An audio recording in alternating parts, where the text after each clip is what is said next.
Now, this is the first show in the second series, and the first series was done in 75. This was done in 79. And in between the first and second series, Connie and I got divorced. But we went on writing the series just to show we rather liked each other anyway, and I'm going to have dinner with her tonight. Now, this is a perfect example of a farce. It's got all the characteristics of a farce, except a couple of little moments when Basil muses about the nature of his existence here at Fawlty Towers, which are not farce-like. But otherwise, all of this is classic farce comedy. Yes? No, 5 o'clock will be fine. Goodbye. Oh, Polly, Brenda can't start till Monday, so would you mind doing the rooms until then? Oh, no, I could do with the money. Oh, good. There you are. Now, here comes the wonderful Joan Sanderson, one of the nicest women I've ever met in my life. Wonderful company, and exactly the opposite of the character she's playing, Mrs. Richards. When we were writing this, Connie said to me one day, "Do you mind if we call this character Mrs. Richards?" And I agreed. She wouldn't tell me why she wanted to call the character Mrs. Richards, but I think she was taking revenge on someone. Can you tell me how to get to Glendower Street? This is Robert Lancaster, is always good. With a sea view for 3 nights. Now, this character, Mrs. Richards, was actually suggested to us by a tour guide in Monaco. We were spending a few days there on holiday after we had got divorced, just to confuse people. Separate rooms, of course. And Connie was chatting to this tour guide and asked a wonderful question, what sort of characters do you have to deal with that were just unbearable? And the woman explained that it's this kind of woman, Mrs. Richards, who complains about everything, but she doesn't actually want anything changed or improved or put right. She's only complaining in order to get the price of things reduced. And that was a wonderful insight we were able to use. With a bath and a sea view.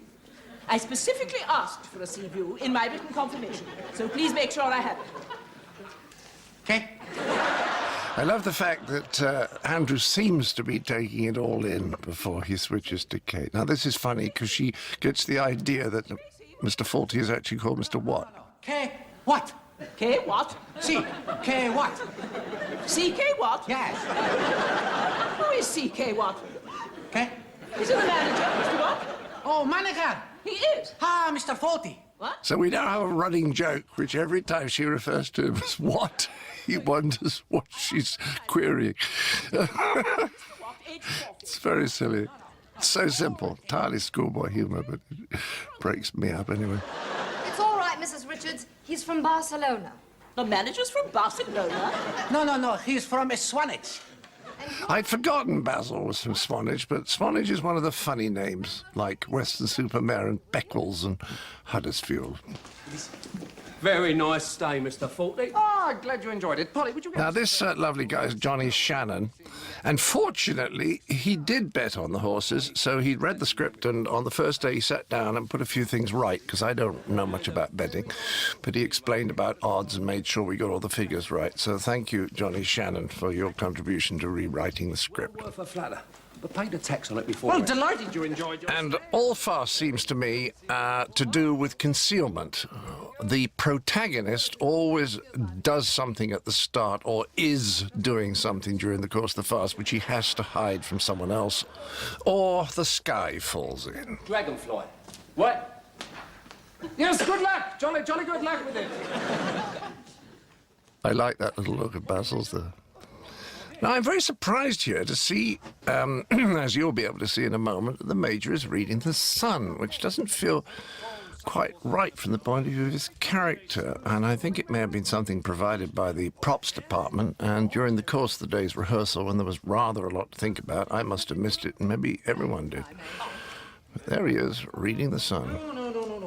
No, Basil doesn't bet any more, Major, do you, dear? No, I don't, dear. No, that particular avenue of pleasure has been closed off. That is the favourite line of my dear assistant, Gary Scott Irvine, who's been working with me for 19 years now, ever since he was 26. He's going to die in harness. Well, he killed a hideous, fire-breathing old dragon, didn't he? Now, this dragon dialogue here is all to imprint the name on the audience's mind so that when we get to the miming section later on, where he's trying to mime the name of the horse dragonfly to Polly, they know what's going on. Why did you kill it anyway, Fawlty? I don't know, Major. Better than marrying it. Marrying it? But he didn't have to kill it, though, did he? I mean, he could have just not turned up at the church. I love the way there's the sun, you see. I love the way that Bella Berkeley does that line. Now, this, of course, is one of the most famous scenes with dialogue that everyone seems to know better than I remember it. But the rhythms aren't quite right at the start. They're not bad, but they're not quite right. What? I am the manager as well. Manager, geen manager. You're what? That's the first time we do that joke. It works very well. Yes, I know. You've just told me. What's the matter with you? Now, listen to me. I booked a room with a bath. When I book a room with a bath, I expect to get a bath. You've got a bath. Actually, this is better than I remembered it. Maybe it's not too bad. VAT for a room without a bath. There is your bath. You call that a bath? It's not big enough to drown a mouse. It's disgraceful. I wish you were a mouse. I seem to mutter at the end. I wish you were a mouse, then I mutter. I think it should be, I'd show you. This is the view as far as I can remember, madam. Yes, this is it. When I pay for a view, I expect something more... I apologise for the backcloth. It really stinks, doesn't it? Don't look at it. Try not to notice it, OK? Sorry, I shouldn't have drawn your attention to it. Look at Basil's moustache, isn't that nice? The opera house, perhaps? The hanging gardens of Babylon? Herds of wildebeest sweeping majestically. You see, the timing of Don't Be Silly there is just marvellous. You can see the sea. It's over there between the land and the sky. I need a telescope to see that. Well, may I suggest that you consider moving to a hotel closer to the sea? Or preferably in it. Right. Now, listen to me. I'm not satisfied. This is a glorious territory for Basil because he can make all those awful, rude, sotto voce comments without the slightest chance of Mrs. Richards hearing them. The view is invisible and the radio doesn't work. No, the radio works. You don't. What? See if I can fix it. Now, the reason I do this exaggerated turning is that, of course, the music doesn't actually come from the radio. This is the guy who's in charge of sound who switches it on from another point. So to let him know exactly when it should start, I have to make that exaggerated movement, which looks terrible, and I apologise. It's exactly the same movement, actually, that I make in the Germans episode when I'm turning on the alarm to announce the fire drill. Again, it's absurd and over-exaggerated, and it's just a way of cueing the sound man. Maybe he was short-sighted. The battery runs down. Now, what sort of a reduction are you going to give me on this room? 60% if you turn it on. What? My wife handles all such matters. I'm sure she will be delighted to discuss it with you. I shall speak to her after lunch. You heard that all right, didn't you? What? Thank you so much. I've noticed that a lot of deafness seems to be tactical. People hear what they want to hear and are able to avoid almost everything else. It's a tactic that I use myself at most cocktail parties. On this little horse, dragonfly, but big secret. Sybil, no. The look on Andrew's face. No, it's lovely. It's just a bit buttery with my skin. I like this stuff, this nonsense here. Something more All about the magazines she reads. my colouring, you know. More tonal. Have you got Cosmopolitan there? Well, page 42, you see Burt Reynolds? See, he was a huge star then. There's a girl standing behind him looking at James Caan. That sort of colour. Lovely. All right, I'll be in at 11. Oh, Polly. I've got to check the laundry. Could you keep an eye on reception for me? Sure. Everything Connie does is believable. She's also a wonderful dramatic actress. I saw her in a production of The Glass Menagerie once at Cambridge, directed by my old friend Johnny Lynn, and she absolutely broke your heart. It's the best portrayal of that particular part I've ever seen.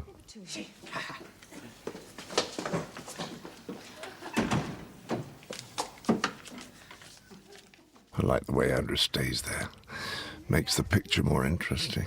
Good afternoon. Good afternoon. Do love the old ladies. Good afternoon. First they give me a room. You see, she's got a chance to complain.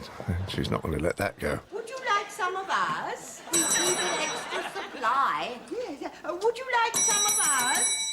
Hello. Yeah. There's no paper in my room. Why don't you check these things? That's what you're being paid for, isn't it? Well, we don't put it in the rooms. What? Well, we keep it in the lounge. In the lounge? I'll get you some. This is really typical, classic farce. I don't know how good it is, but it still makes me laugh. Well, how many are you going to use? Manager! Because it's actually quite legitimate. I mean, there aren't any cheats in here, you know? Yes. Testing, testing. I think that's funny. I've never met such insolence in my life. I come down here to get some lavatory paper, and she starts asking me the most insulting, personal things I've ever heard in my life. I thought you wanted writing paper. I'm talking to you. I think I should have looked more puzzled there. I love that joke. You see, that silly running joke. And then, are you deaf? That's a very good line. She said people use it in the lounge. Yes, she Then thought... she starts that you asking me the referred- most... No, Oh, please listen. No, please. About- I can explain. about- No, you see, she thought you wanted to write. Wanted to fight? I'll give her a fight, all right. No. You see, this is all about non-communication, obviously, the whole episode. And we usually do quite a lot of that between Basil and Manuel. But now we're taking it to new eras. That doesn't work either. I think that's a really good joke about the bell. Turn it on. What? Turn it... Now, this is very good, this moment, you see. The way she looks at it and then reacts, the timing is perfect. I can't read that. I need my glasses. So another avenue of communication is closed off. Richards? I've lost them. Oh, they're the only pair I've got. I can't read a thing without Excuse them. me. Now, I had them this Mrs. morning Richards, Mrs. when I was Richards. buying the vase. Mrs. Richards. I couldn't want to look at it. And then I had them at tea time. Mrs. Richards, your glasses are there. There?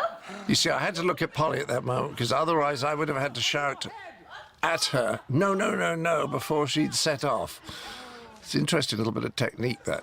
So that's why I looked at Polly at that moment instead of looking at her, which would have been the natural way to have done it. This to you. What? Oh, thank you, Polly. Polly, not a word to the dragon, eh? Oh, Manuel. Dragon, obviously, to set up again the mime. Are you blind? They were on my head all the time, didn't you see? Yes. Didn't God give you eyes? Yes, but I don't use them because it wears the batteries out. It's funny how a line like that, which I find very, very satisfactory, is just really a repetition of a rhythm in an earlier line. And the misunderstanding here, 22, not room 22, but 22 rolls, very good. Oh, here is one of my favourite people, Brian Hall, and I'm terribly sad to tell you, no longer with us. I really loved Brian. He was a taxi driver. A proper London taxi driver most of the time when he wasn't acting. And after the second series finished, I heard that he was ill with cancer, and I went down and saw him a couple of times, and he was just wonderfully brave in a completely sort of non-showy way, and he touched me very deeply. And then he died, and I remember going down and meeting all the Cockney taxi driving fraternity at the funeral. Very sad, because such a smashing guy. And as I say, just dealt with the fact he was dying in a way, well, if I can go that well, I should be very proud. Oh, happy, yes, I remember that. No, not that I noticed, dear, no. I'll report it if it happens, though. I like that line. I'll report it. All that dancing about, singing and rubbing your hands. No, just my way of getting through the day, dear. The Samaritans were engaged. That's a good line. I thought maybe you were in love. Only with you, light of my life. Or had a bit of luck or something. Did Mr. Hawkins deliver the tonics? We don't know how much she's on to, do we? I think she's just suspicious. She knows something's going on, but she's not quite as inquiring as she often is. She's kind of letting it go a bit. You always say, Mr. Fawlty, but I learn. What? I learn. No. I get better. No, you don't understand. I do. No, you don't. I do understand that. You know nothing about the horse. I know nothing about the horse. Yes. Which horse? Which horse I know nothing? My horse, nitwit. Your horse, nitwit. No. He does this so well because he's so enthusiastic and trying so hard to understand. I know. Why you say I know? You see, if he was the slightest bit irritable or fed up with these conversations, it would spoil the comedy completely. And that's why he stays so wonderfully optimistic and helpful, really trying to do his best all the time. That's what makes it funny. I'll spend the rest of my life having this conversation. Now, please try to understand before one of us dies. I try. Suddenly reminded me in that moment of me trying to get information out of Michael Palin when he was stuttering in Fish Caught Wanda, the same kind of fury and attempt to keep a lid on it to try and get some sort of result. And of course, Eventually. At the end. one of people's favourite lines. Get it now. Now? Well, pretend you forget. Pretend? But don't say anything to anyone about the horse. I know that. You tell me that this morning. I love that. He's got absolutely nowhere in about 3 minutes. It's Mrs. Richards. The fatal accident? She's had some money stolen. Oh, Mr. Fawlty. She's one of those people, of course, who, if anything goes missing, assumes that it's been stolen. Basil, you've got to help me handle this. She's in a frightful state. I can't get a word in edgeways. She's had £85 taken from her room. I've said we'll search everywhere, but she insists that we send for the police. What do you do with someone like that? She just keeps on. Mrs. Richards, how very nice. Now, this is a favourite sequence again, but it's interesting what the audience laughs at and what they don't laugh at. Oh.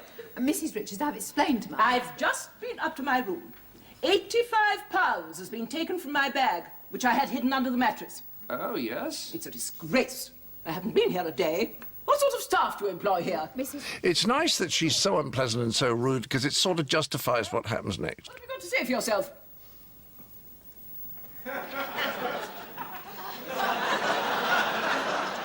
I don't think Sybil sees yet what he's up to.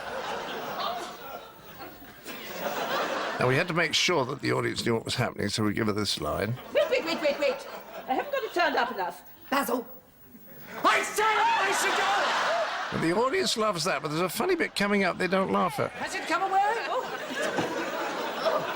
Did you bang your head? Yes. Oh, dear. Let me have a look. You better go and lie down before something else happens. Strikes me that that line's funny. We've searched the room. My money's been taken. Now, this line gets a belter, doesn't it? Is this a piece of your brain?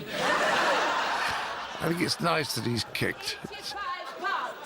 And the fact that he now sits down and rubs his leg leads us nicely into a mood change, and we suddenly realise why he doesn't try too often to express his affection, because Sybil doesn't give it a terribly warm reception. If you give us any more trouble, I shall visit you in the small hours and put a bat up your nightdress. Oh, that was fun, wasn't it, dear? The odd moment like that. It's almost worth staying alive for, isn't it? It's nice to share a moment like that, isn't it, dear? It's what marriage is all about. I know, I read it on the back of a matchbox. Basil, Seriously, Sybil, sometimes. do you remember when we were first... He actually touches her here, almost affectionately. Oh, quite a lot. Yes, but not at the same time, Basil. Oh, that's true. That was a warning, wasn't it? Yes. Should have spotted that, shouldn't I? Zoom. What was that? That was your life, mate. Oh, that was quick. Do I get another? Sorry, mate. That should not. Basil. Back to the world of dreams. Yes, Dad? It was surprisingly sad, actually, if one wasn't grinning. Money. Do you think Oh, she's left it in her room or dropped it or eaten it or something. We'll get Manuel to go through the room. Polly can check the lounge. Wait a moment. I saw Polly with some money just now. Well, there you are. It was quite a bit, too. She was counting it in here. Now, when I came back in, it would have been funnier if I'd held a little more still. I was moving. Like that, Sybil? Real stillness at that moment would have been funnier. Asking someone if money is theirs, so that would be so embarrassing. Rubbish, Basil. Hello, Fawlty Towers. Polly Sherman? Yes, certainly. I'll get her straight away. Hang on. I like the fact he's aborted that phone call from outside the hotel as an excuse to find Polly. Polly, she saw you with the money. What? Sybil, she saw you counting the horse money. She's just coming. Now, this is outrageous, this stuff coming up. This is pure Whitehall farce, and it is a bit too over the top, but I think we just about get away with it. You about that money I saw you with earlier on in the office. I wondered if someone had handed it in. Mrs. Richards has lost some. The money? In the office? You were counting it, weren't you? Did someone hand it in? Oh, no. No, it's mine. Yours? Nice little twist here. I won it. You won it? On the horse Mr. Fawlty got a tip on. I hope you don't mind. No, not at all. I didn't know you bet on the horses, Polly. Oh, I don't. Only I was in the town and I'd passed the betting shop and I thought, well, why not? Well, why not indeed, eh? Jolly good question, eh, dear? Well, pity you didn't let me put something on, really. Realise how much we would have won? Just sticking the knife in and just turning it a little bit.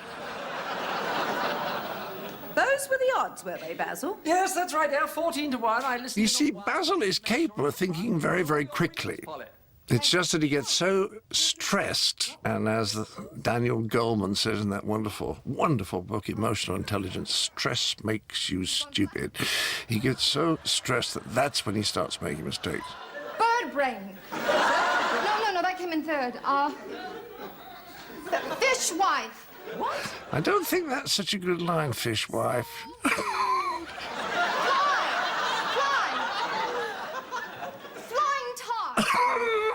I like that. That's really out of left field. No, it got off to a flying start, and its name was Dragonfly. It's very nice. The shot of Basil disappearing to the distance is very good. If I find out the money on that horse was yours, you know what I'll do, Basil? It's one of the famous lines. I'll have to sew 'em back on first. Major, 6 o'clock, old boy. 6 o'clock, old boy. Major, can I offer you a... Oh, very decent of you. Just a quick... Now, I wonder whether this dialogue would have been better if I started by explaining that Sybil sometimes goes through my clothes at night. One of those. Know what I mean? Ah. Cheers. Major, could you do me a favour? Well, I'm a bit shocked myself, old boy. No. Could you look after some money for me? I want it on that horse, and Sybil's a bit suspicious, you see. She goes through my pockets some nights. Oh, absolutely. No, it's all right. It's all right. When's it running? No, it ran today. I won that on it. Oh, well done, old boy. No. Could you... Because he never gets anything, does he? He never gets it. But he's so beautifully mannered, and his manner is so good, that he never comes over as being completely stupid, just sort of confused. In the morning and bank it. Understood, old boy. Cheers.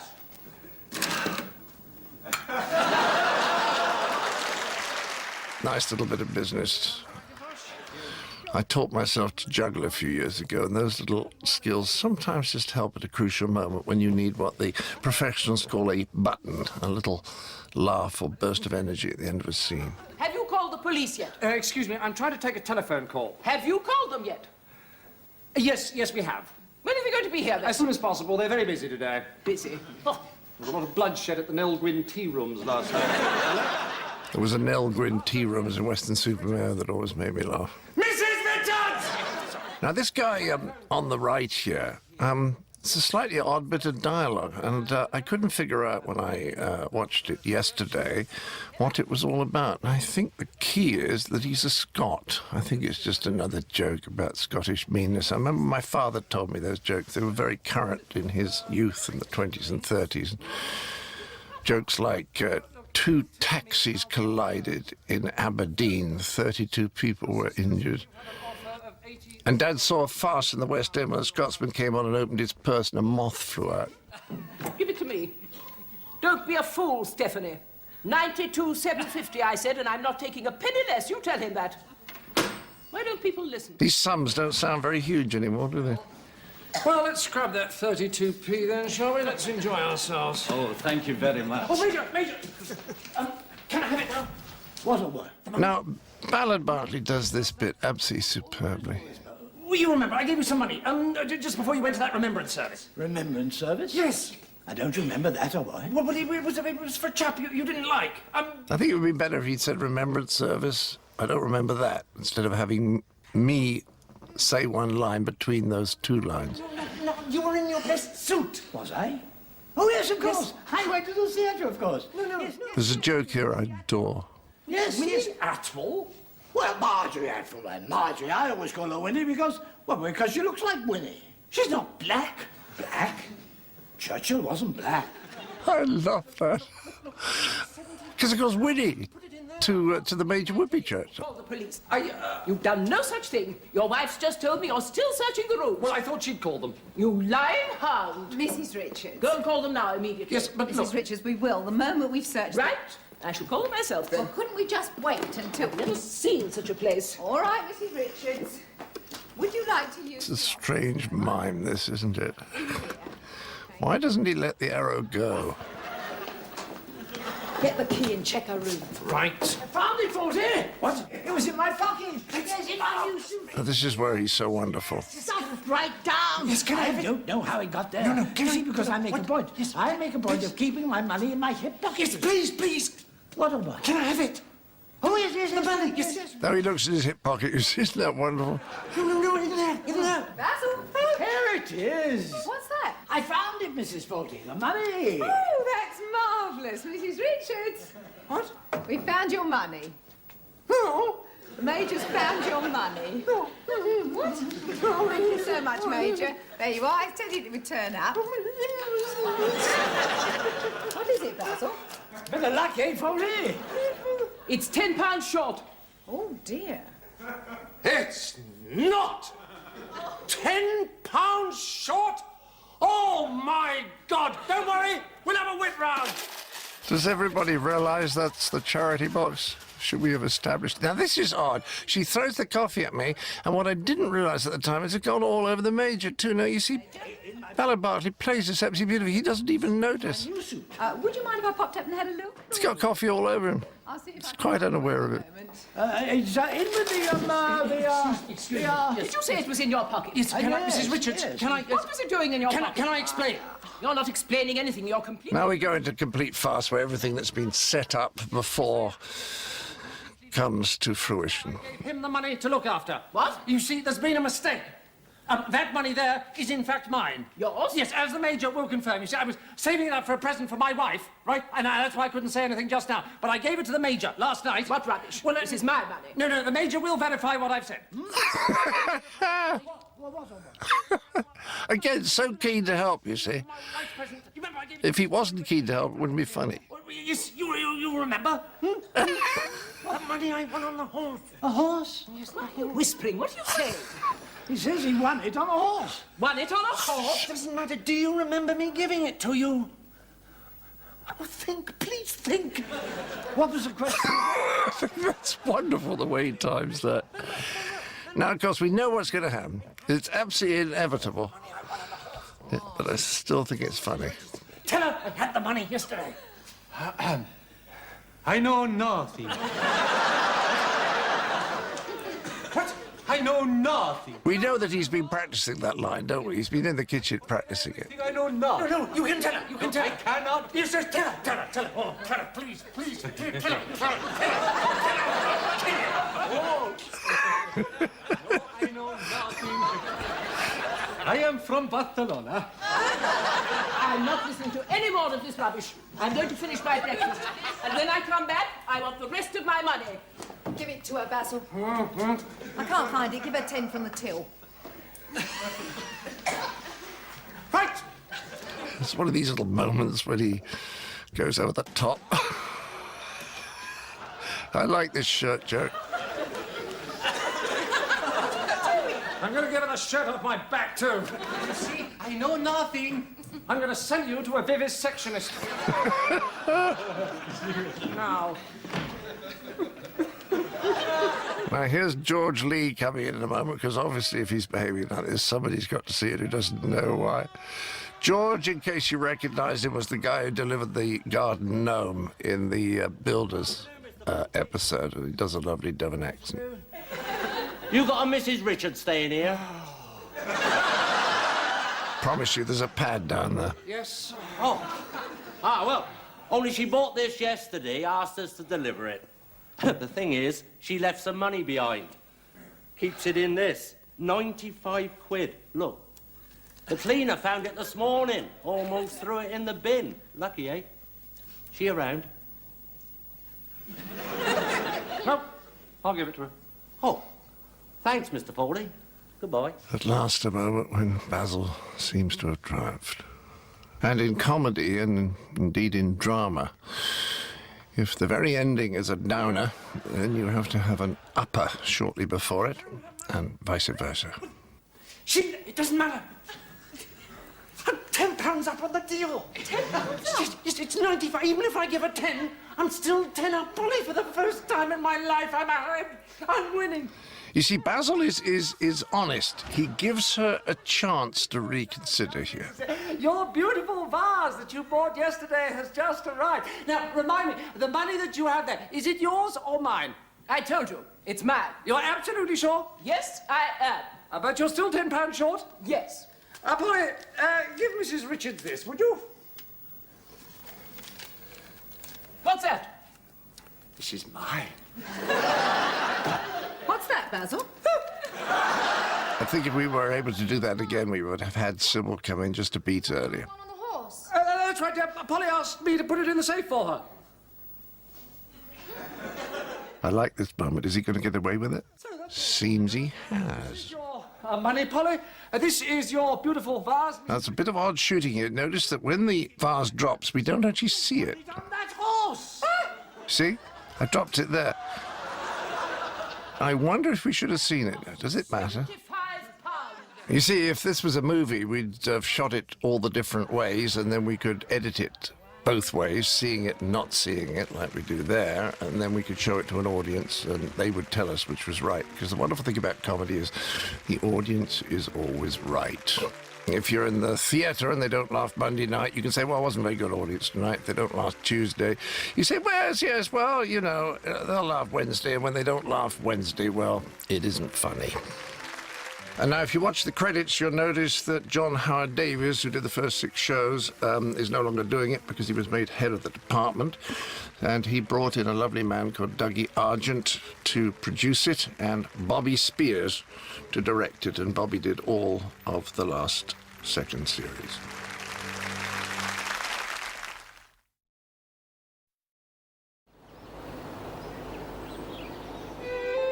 The rest of the team had the idea that these letters should be assembled into anagrams, and we all worked them out together. I think I thought of about 2, and the production staff came up with the rest.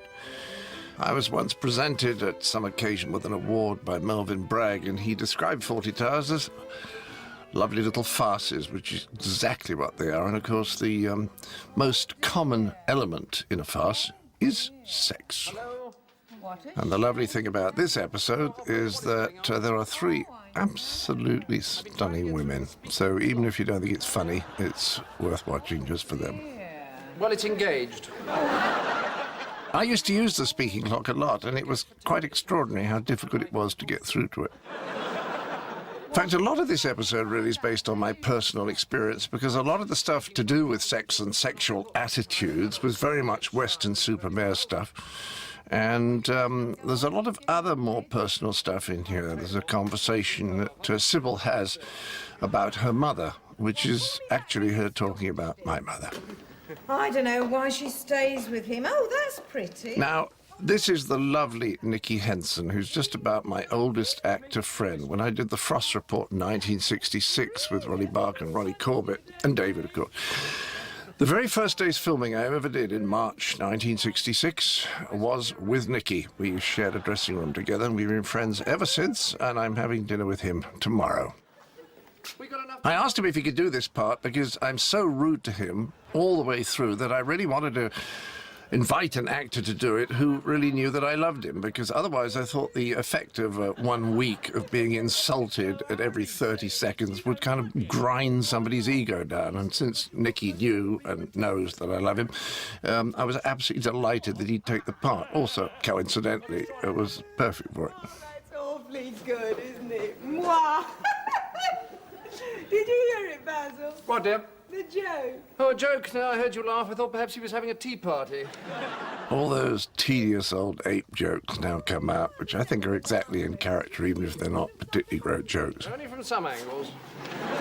Well, from my angle, he's very attractive. Attractive? You know, easy and... You see, when you grew up Western Supermare and went to Clifton College, you kind of thought that Gladstone and Harold Macmillan were the height of male attractiveness.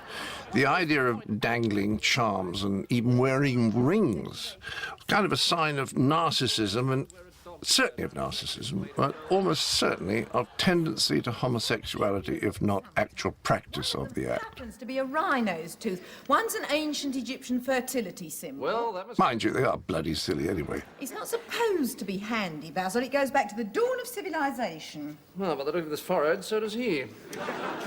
I think that's quite a good line. Doesn't get quite the laugh I'd expect, but I think Prue and I might have played this 5% faster. You seem to think that we girls should be aroused by people like Gladstone and... You see, this is really what I was brought up to believe. They had a certain dignity. It's hard to imagine Earl Haig wandering around with his shirt open at the waist, covered with identity bracelets, isn't it? Well, he didn't mind the medals, did he? The military decorations. That's not the point. Earl Haig was an old Cliftonian, incidentally. That was the school that I went to, or rather, the sports academy that I went to. See, I suppose I never thought of that. Good evening. Good evening. Now, here's the first of the gorgeous women, Elspeth Gray, married, you won't believe this, since 1949 to the lovely Brian Rix. I used to love those Whitehall farces that Brian played in and, of course, produced. He was very, very, very central to that whole stream of wonderful farces. And Elspeth and he are still with us, and he now, of course, has devoted his life for many years to Mencap and has become a lord, so we are observing a baroness there on the right. Now, all this stuff about Basil being so impressed with doctors, this is pure Weston-super-Mare. Doctors in Weston-super-Mare were treated with awe, as though they were sort of minor members of royalty. Yes. Well, how did you become two doctors? It's most unusual. I mean, did you take the exam twice? Or... No, my wife's a doctor. I'm a doctor. You're a doctor too, so you're three doctors. No, I'm just one doctor. My wife is another doctor. Now, this marvellous man is playing the psychiatrist. The husband is Basil Henson, not a relation of dear Nicky Henson. And I have to tell you, Basil did wonderfully well because he put his back out about a day before we actually got in the studio. And he did the whole show in considerable pain, and it never shows for an instant. You know, people often think that actors are rather soft. Well, people like Basil are very tough and very brave. Places for you, but everywhere's full at the moment. Oh, well, no hassle. She won't mind sharing with me. Lucky mum. I'll just go and try that. It's funny how both Sybil and Basil rather like flirting, although Basil, of course, is terrible at it. But the moment that they're caught by the other one, their partner, they become embarrassed. Fertility symbol. What is that? Oh, it's Greek astrological sign. Oh, it's beautiful. Where did you get it? Colchester, I think. It's funny, Colchester's a good name there. I was with Michael Winner last week, and he told me that one of his girlfriends had a father who was the Italian consul in Stevenage. I thought that was... I laughed for 5 minutes. The rest of the restaurant around me were laughing because I was laughing so much. And in the morning, he said to me, I made a mistake. He wasn't the consul in Stevenage. He was the consul in Bedford. And I said, well, thank you, you made the mistake, because Bedford isn't funny. Stevenage is absolutely hilarious. And on that case, I thought Colchester's a good one. The life force, but mother, well, she's got more of the death force. This is definitely my mother she's talking That's about. all right, I'll hold. She has these, well... I did a one-man show in New Zealand about 2.5 years ago, and a lot of it was about my mother, and I realised now that without realising it, I'd actually recapitulated a lot of this dialogue, particularly the list of phobias, which I once counted and got to 47. Spaces. It's very difficult getting the space. In fact, the interesting list to make was the things that my mother was not phobic about. For example, she was not frightened of chairs, and I don't think that bread particularly alarmed her. I don't know what she thinks they're going to do to her. Vomit on her, Basil says. Can I leave my number? You can call me back. And death. Oh, I see, right. She's frightened of death. I've told her there's nothing she can do about it. My mother was frightened to death, talked about it the whole time. Nature can only take its course. I don't know what you say to someone. That it won't be long drawn out and painful, but she can't accept that. Oh, excuse me. Hello, John. How are you? Oh, fine. I'm just down for the weekend. So Basil catches her, perhaps being a little friendlier than she's supposed to be. The Abbots, charming couple. Yes, all three of them. No, all right for the night. You know, dear, that Just a little plot line there. wearing, you should get yourself something like that. What, for the gardening, you mean? No, I can't tomorrow night. How about lunch? Yes, attractive woman, how... Just trying to wind Sybil up here a little bit. 8:50. Oh, now, Sybil. I really don't know, Basil. Perhaps she's 12. No, favourite, magic. Yeah, it's nice to have that kind of person staying, isn't it? Professional class, educated, civilized. At both ends of the evolutionary scale. Now, this is very well shot. Just look at this. This is very, very well done. And lovely bit of camera work. We're just going out for a stroll. What time do you serve dinner? 7:30 till 9. See you tomorrow then. Ciao. Do you have a guide to Torquay? Basil, of course, is intensely proud of Torquay and always talking about the British Riviera. One of the world's shortest books. What? One of the world's shortest books. Like the wit of Margaret Thatcher. All great English lovers. Oh, that's very funny. Well chosen to make him furious. Are you taking dinner here tonight? Sorry? Are you dining here tonight, here in this unfashionable dump? Well, I wasn't planning to. No, not really your scene, is it? I thought I'd try somewhere in town. Anywhere you recommend? Well, what sort of food were you thinking of? Fruit? Anywhere they do French food? Yes, France, I believe. They seem to like it, The swim would certainly... That's a funny line.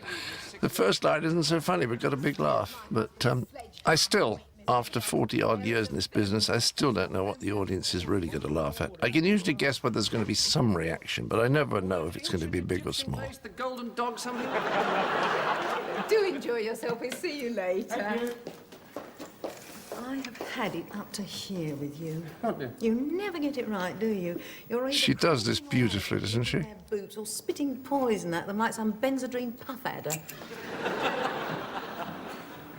Just trying to enjoy myself. It's a nice little line. Now, this is a classic scene, I think. I'm very, very pleased with this. Beautifully played, and actually the movement in it is very good, as I'll attempt to show you. Yeah, please, dear. Would you care for a little something with us? Little aperitif, cognac, brandy on us? See, minor royalty, that's what they are, both doctors.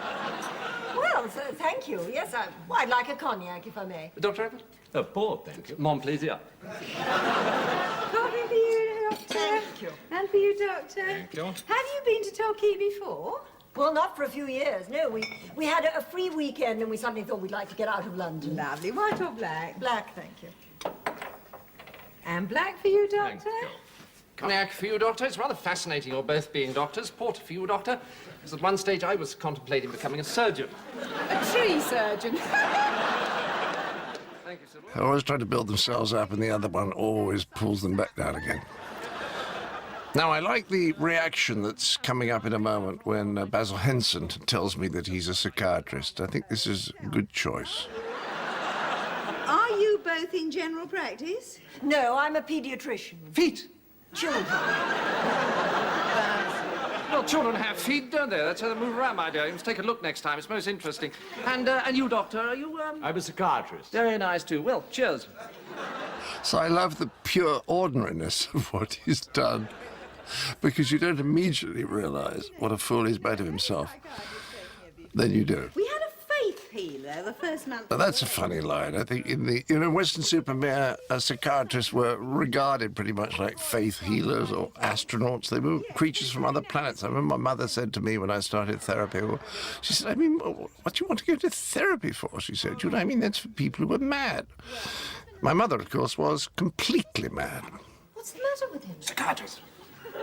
And they're also very defensive about psychiatrists because they have some sort of idea that the psychiatrists can see into them and kind of know their secrets, which makes them deeply, deeply, deeply suspicious and uncomfortable. Nothing of a private nature, just...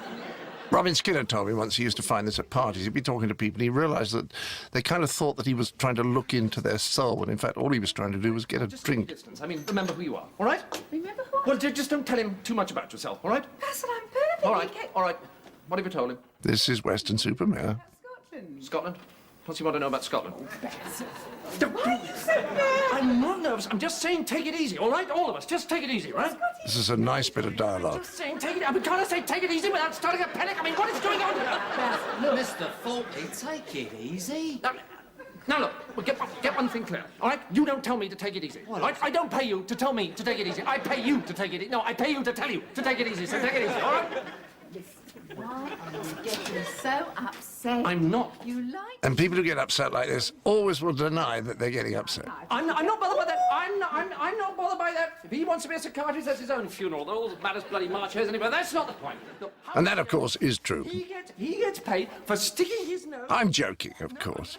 And in fact, Connie is now practicing as a therapist. She went through absolutely formal training, took a long time doing it, and now regularly sees patients.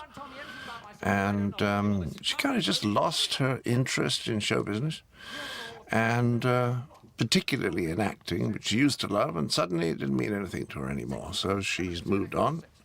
And she doesn't want to do publicity anymore, even for Fawlty Towers, because she feels that it's confusing for her patients if she suddenly started appearing on television. Just sign that. Thank you so much. Now, watch the movement here. This is really good, what he hears and what he doesn't hear. Arrange their holidays. How often you can get away? How often do you manage it? You see, that's really well set up. He hears exactly the right amount, and he doesn't hear the key things, just by going to the doors and handing the plates out. Then you have a perfect misunderstanding. Again, the audience, of course, knows exactly what he's thinking. Since you asked. Average. Mm-hmm. What would be average? Well, you tell me. Well, couple of times a year. Once a year? Well, we knew it must be difficult. My wife didn't see how you could manage it at all. It's wonderfully delivered, that line by Basil. And as I say, the guy is in extreme pain now, and he's just controlling it, turning in a great performance. We're quite normal down here in Torquay, you know. And he says...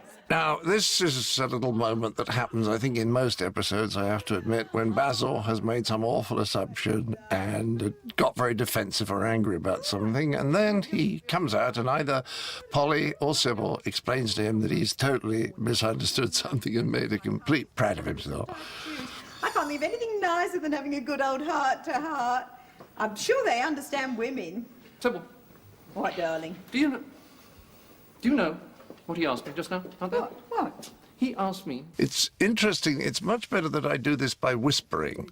Otherwise, we just be telling the audience what they already know, but by whispering, we speed it up. Just like that. Well, what did he say? He said... Managing. His wife said... They're talking about holidays, Basil. I was just saying to them about how difficult it is to get any. Twice a year. I could have taken a little more time there, but I'm so wound up playing Basil in this state of panic that I did that a little bit too quickly. Now, there's the other gorgeous lady that I was talking about, the second of the three, and that's Luann Peters. Holidays. Ha! Sex! Ha ha ha! No, my wife and I have one about twice a year. I mean, a holiday. Whereas, so far as a good walk goes, well, we have a jolly good walk about 2 or 3 times a week, average. Well, we're just taking ours now. Thank you. Well, enjoy it. The walk. I'm so sorry. Now you have a chance to see this gorgeous creature, as I said, Luann Peters playing Raylene Miles. Tony Miles was out in Australia, was a friend of mine, an advertising agency. And we actually auditioned for this part, which we almost never did, but we couldn't think of anyone we knew who was right for it. And Luann came in and was just perfect for it. Also, I think does an excellent Australian accent, which she's not Australian. First time we ever auditioned, and the last. Should have done it more often because I actually got a really nice girlfriend out of it. Suzanne Church, who I still see regularly. It's quite adorable. Fabulous. Very pretty. Yes, isn't she? Where did you put the order forms, Basil? Down there, dear. Where? Down here, dear. Yes, here we are. And here comes the third gorgeous creature, Imogen Bickford-Smith. More of her later. Keep number 6, please. You're back early this evening, Mr. Johnson. Yes, well, got to be up early for Mother. Thank you. See, we're just setting Mother in again, so when the old lady emerges in the bedroom at the end, it's not a surprise, it's totally legitimised. Quicker to train an ape! I love the way Andrew does this little bit of gormless wandering.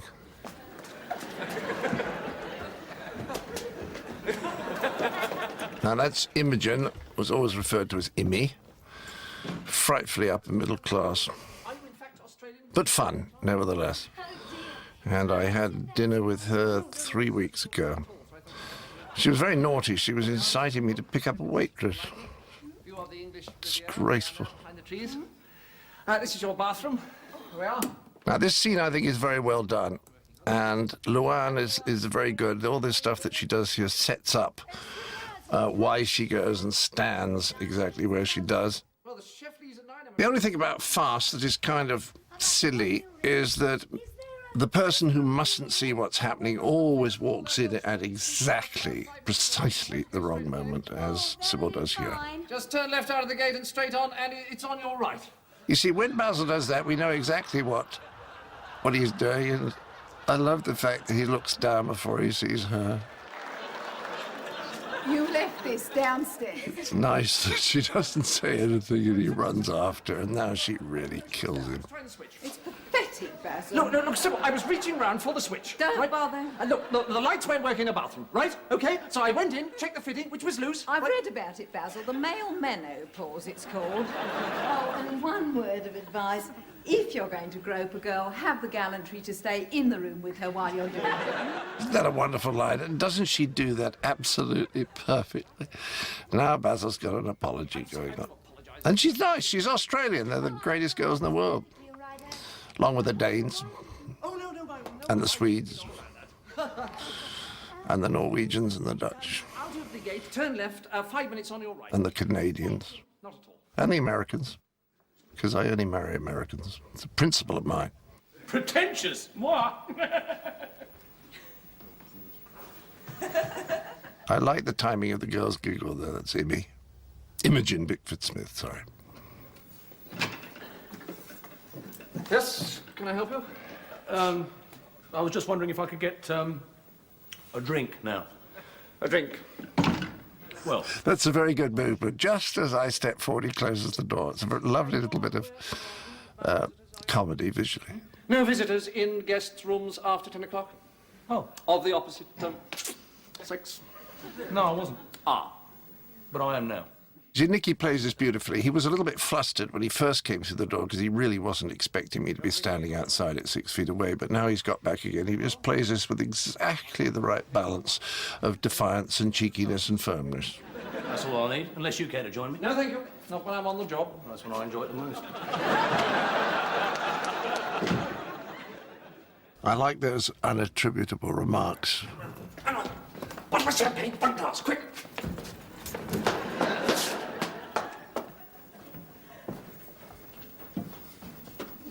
Mr. Fawlty, did you know there's a psychiatrist staying? Yes, I did. Has he come for the Major? What? Has he... Now, that's funny, but the rest of this goes on a little too long. I'm sure they have them in Birmingham, too.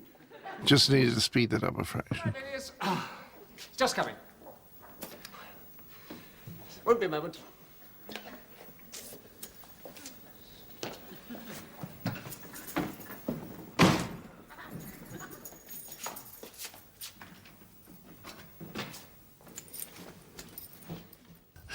I like the fact that we see them come in the background. That's very fortuitous, but very nice.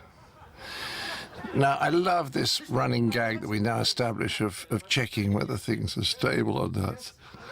There's something about the way... No, that's okay. Fine, well, sorry to disturb you. Good night. Good night. Good night.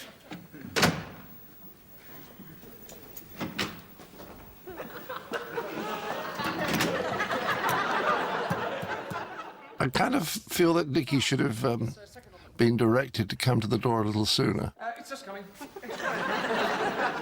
Responding to the knock. It would have been funnier if we cued him just slightly earlier. Now, I like the fact that we see the bolt close, so we now know the first time the door is locked. And this is well done. I like the way that I managed to flip the bottle to Andrew there. It's really good.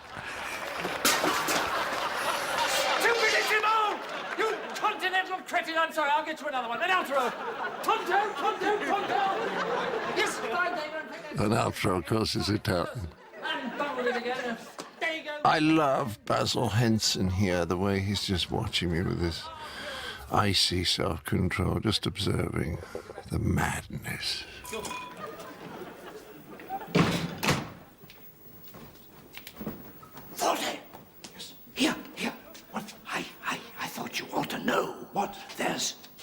there's a psychiatrist in the hotel. Pure Western superman, this. Oh, well, apparently he's dressed up as a guest. I think it's one of the very best lines, and I should have reacted to it slightly more slowly. I think I should have been more surprised by that. Now we go back into the doors opening and shutting, and pure farce.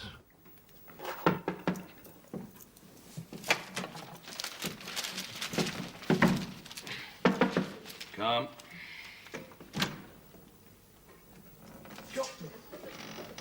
Oh, thank you. On the table, please. I think I should have been peering around the room just slightly earlier. Thank you. Up. Go.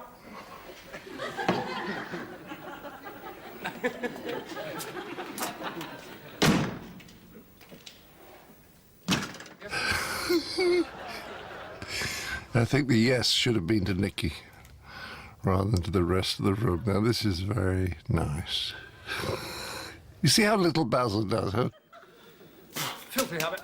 I realized this years ago, that when people observe madness, very little happens on their face. Their faces are very, very still. They just watch. And I got that from watching Candid Camera, that no matter how insane something was, people watching it never reacted.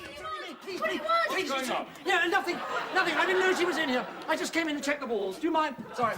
I thought you'd gone down to the restaurant. Oh, I was just so tired. No, that's fine. Well, sorry to disturb you. Oh, bloody walls. You all right now? What was that? What? Nothing, dear. Why was she screaming? What were you doing? What's going on? Nothing. She thought there was someone in her room. Someone in our room? Yes, someone in her room. You have to charge her double then. What were you doing? That's a lovely little stiletto to Basil's heart, that line. What were you doing in there? Oh, I'm sorry, Mr. Fawlty. I didn't realise it was you. That's all right. That's all right. You see, and what's so nice about this, from a writing point of view, is that she's so friendly and decent and reasonable about it. Well, she's Australian. They're great, nicest girls in the world.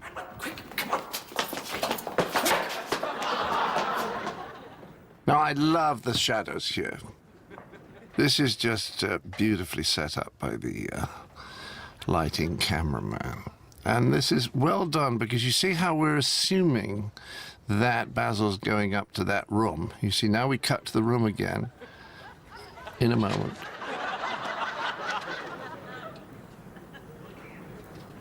Now, we cut to the room and we assume the face is going to appear at that window. So when we see the window, we think it's the other room, you see. Now here, when I go into the cover-up, which is very good, I do it one too many times. There should just be three. It should be that one, that one. I should not do this one in front of my own face. I should have gone up there after the first two. Now that's a great gag.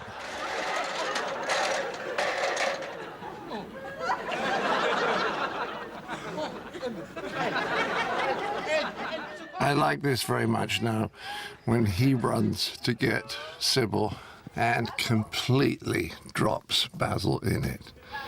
And it's nice, because we see it coming, of course. But sometimes in comedy, that'll work. The audience knows what's going to happen, and they can just start enjoying it in advance.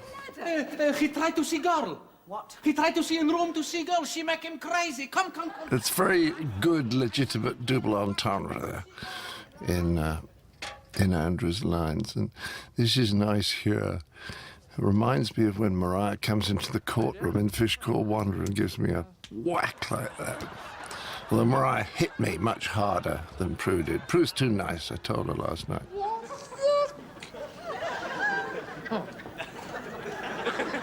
Now, this is beautiful. The way Andrew runs off, the way he's lit as he dares into the distance. It's a beautiful bit of camera work and lighting. What in God's name are you doing? What did you hit me for? How dare you? No, it should be harder. It should be harder. It's better, though, Prue. Better than when you hit people with the umbrella. What were you doing up that ladder? Come on. I was trying to see the girl. Is that so strange? Stop hitting me! Get away from this door and don't you dare try and come in here tonight. Now, that laughter there, you wonder what that was. It's because the set shook so much when she slammed the door. But it's not in shot, so that was why the studio audience laughed. Now, I love this moment. Andrew digging his own grave. in room. You crazy about this girl, okay? Okay, so you go up to try to look at her, and Mrs. Fawlty, she go crazy. I don't know what I was intending to do to Andrew at this point. But with the inevitability of all farce, at the most ridiculous moment, somebody walks in to observe it. No, that's enough for tonight. All right, we're going with your training in the morning. Basil does think fast there. It's rather interesting, actually. He's from Barcelona. The idea that this is all part of training, it's very good, that fall. I missed the doors. Everything all right? Everything normal? Yes. Fine. Well, I'll leave you to it then. I mean, to go to bed. To sleep. To sleep, that is. Perchance to dream. Well, have a good night. Good night's sleep. Sleep well. Good night, and you. Thank you. Yes, I will. God knows where. This is slightly odd. I think I might have done this differently, but it's okay. It's setting up the fact that he's thinking of spending the night in there. We don't actually know where he did spend the night, but maybe he was in there. I think he might have one room empty in the hotel, though. Anyway, he's out there watching now, so... Central point of his life is frightened always of Sybil. Sybil, dear. I like the way that he cheats his way into the room here. It's so innocent. Yes, all right, dear. Yes, Sybil. I'm not speaking to you, Basil. No, could I just have my electric razor, dear, just for the guests? Thank you, dear. Look. When I said I wanted to look at that girl last night, I wasn't talking about that Ray something, the Australian girl. I was talking about the girl in the room next to her. Look at the expression on her face. Isn't this perfection? Last night. That was the one I was trying to get a look at, not that Australian hayseed. Basil, you've had 8 hours to think of something. Is that really the best you can come up with? You don't believe it? Oh, go away. Right, I'm gonna get her. She's wonderful. She's wonderful. Yes, you do that, yes. All right.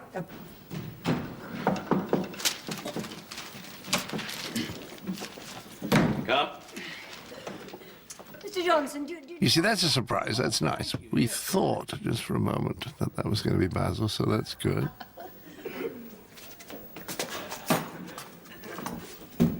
I'll see you later then. Thank you. Okay, darling. Right, the game's up. Up there. Bit of game pie got stuck up there. Again, he's thinking fast. Pathetic though it is.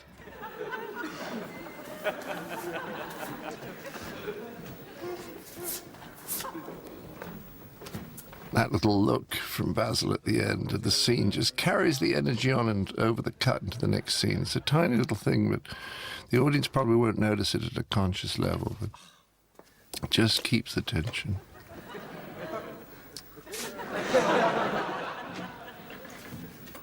Okay.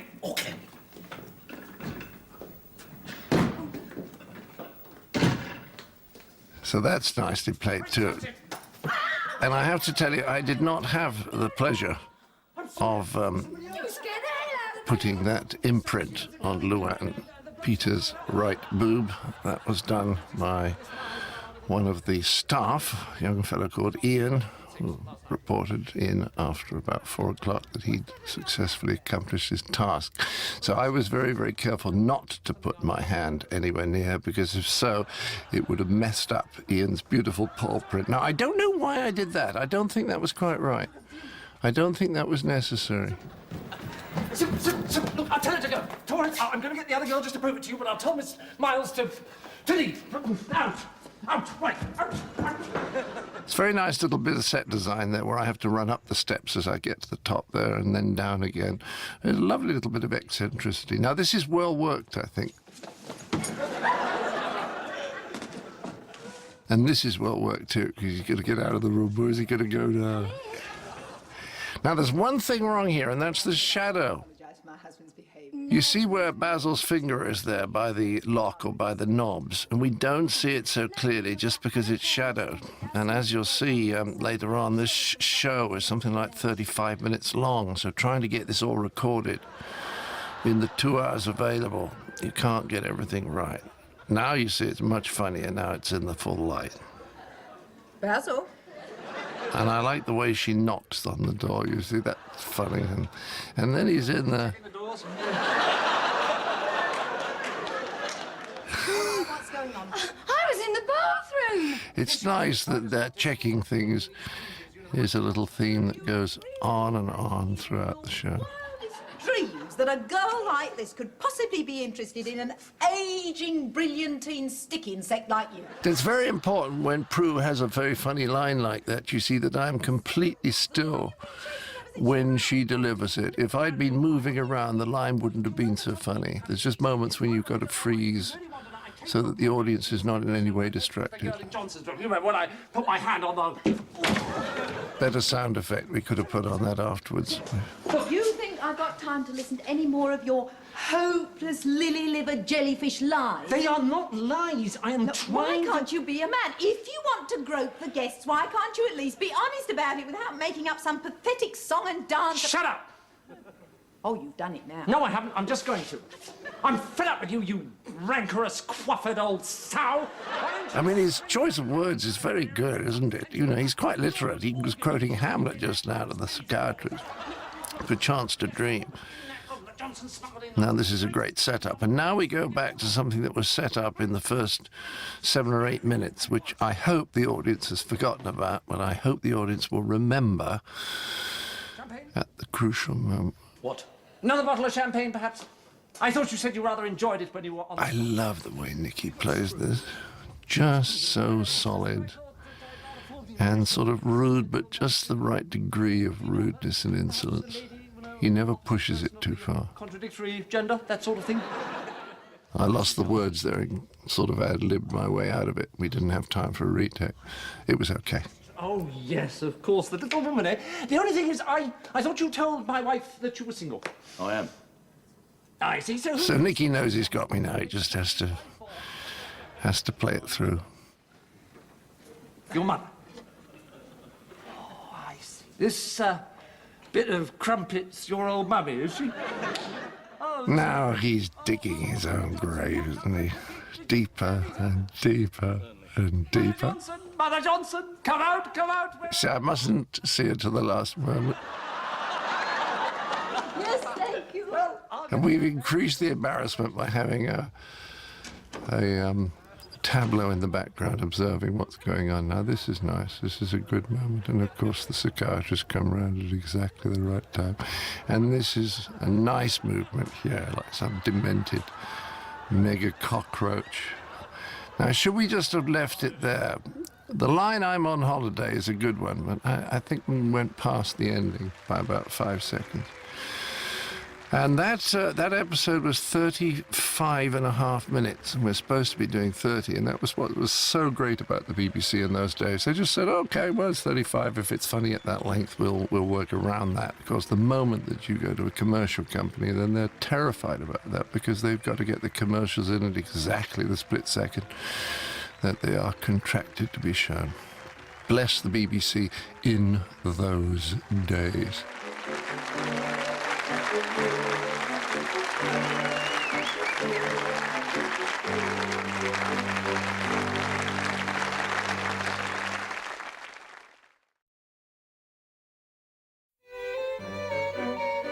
As I said earlier, we decided to start doing anagrams when we got into the second series. I'm particularly fond of flay otters. There's 2 letters missing. Can you figure out what they are?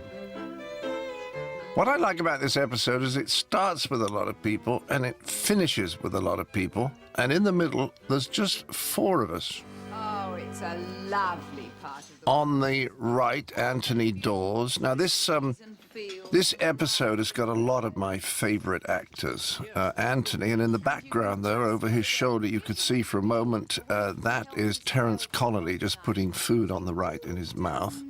Now, Terence was in the very first episode with the Builders, the guy who couldn't get his drink, and was also in the first-class cabin, one of the passengers at the end of Fish Called Wanda. I love his acting and use him as much as I can. Letting things get on top of us.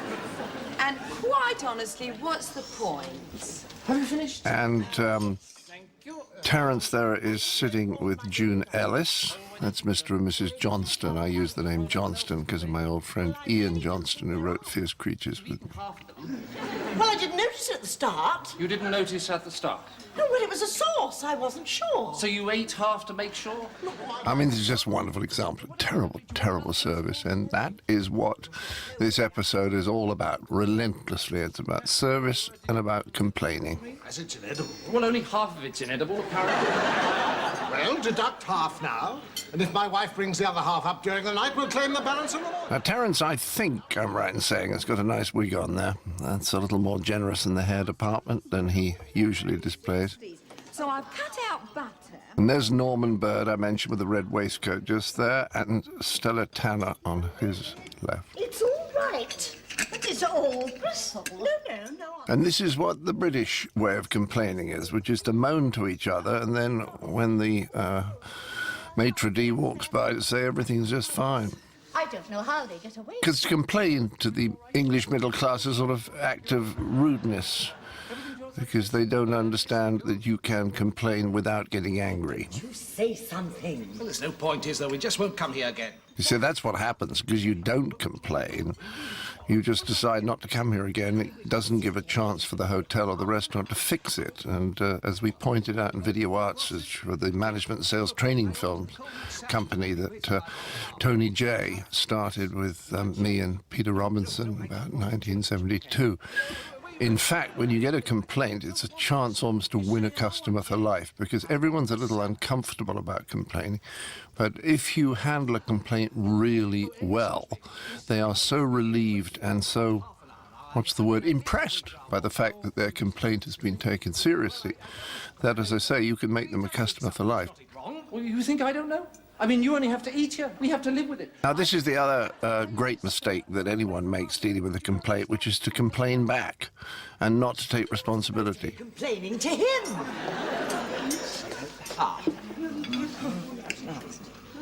Andrew does this just beautifully. What has he spotted in that salad?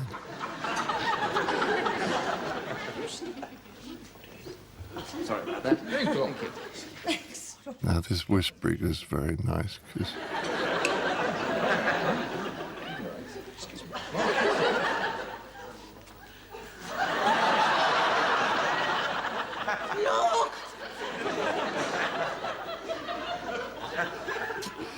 I like back acting. It's very funny sometimes when you know exactly what's going on. There's Andrew showing exactly what it is that's in the salad. They're coming. Now, Terence, in this episode, instead of trying to get a round of drinks, is trying to get his lamb. There's sugar in the salt cellar. Anything else?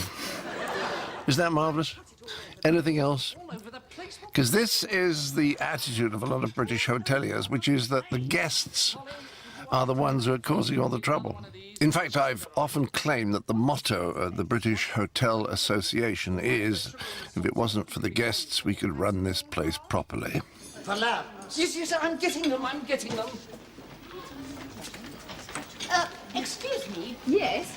I'm sorry, but do you think we could cancel our fruit salads? Well, it's a little tricky. Chef's just opened the tin.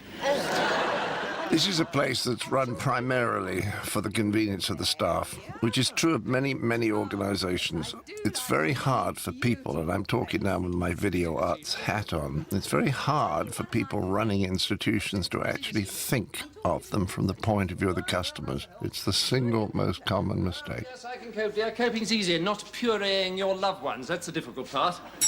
Did you know Bideford Bridge has all different sizes? Now, it's nice that he doesn't get the plates to Terence Connolly and to June Ellis. It's been my turn for 15 years. And the way that we do that is by staging this argument with Sybil.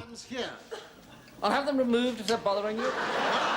Otherwise, it would be hard to make it believable that he would walk across the restaurant and not just give them the plates. But I think it's actually managed quite well. Now, this beautiful, beautiful and extremely nice woman is Claire Nielsen, and her performance in this episode, it's in a sense a smaller part, but it's almost perfect. I just ask you to keep an eye on her in the scenes when we see her husband in a moment who's coming in. She's just marvelous. Everything is real. Everything is perfectly tailored to the needs of that particular scene. You'll think of... What? Your lambs will be getting cold, Mr. Johnston. Colder? If you'd like them warmed up, I get it. you could get your wife to sit on them. It's one of my favourite lines. I'm so sorry with the rubbish we get. Now, Claire Nielsen's husband now comes in the background. This is Bruce Bower.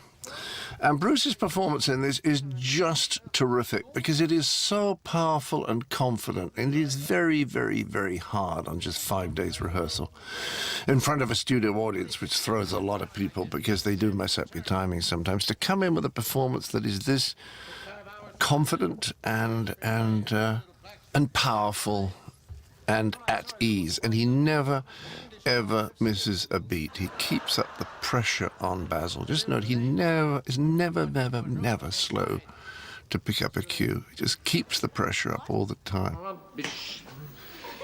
May I introduce my husband? Oh, the rubbish we get in here. Look at that.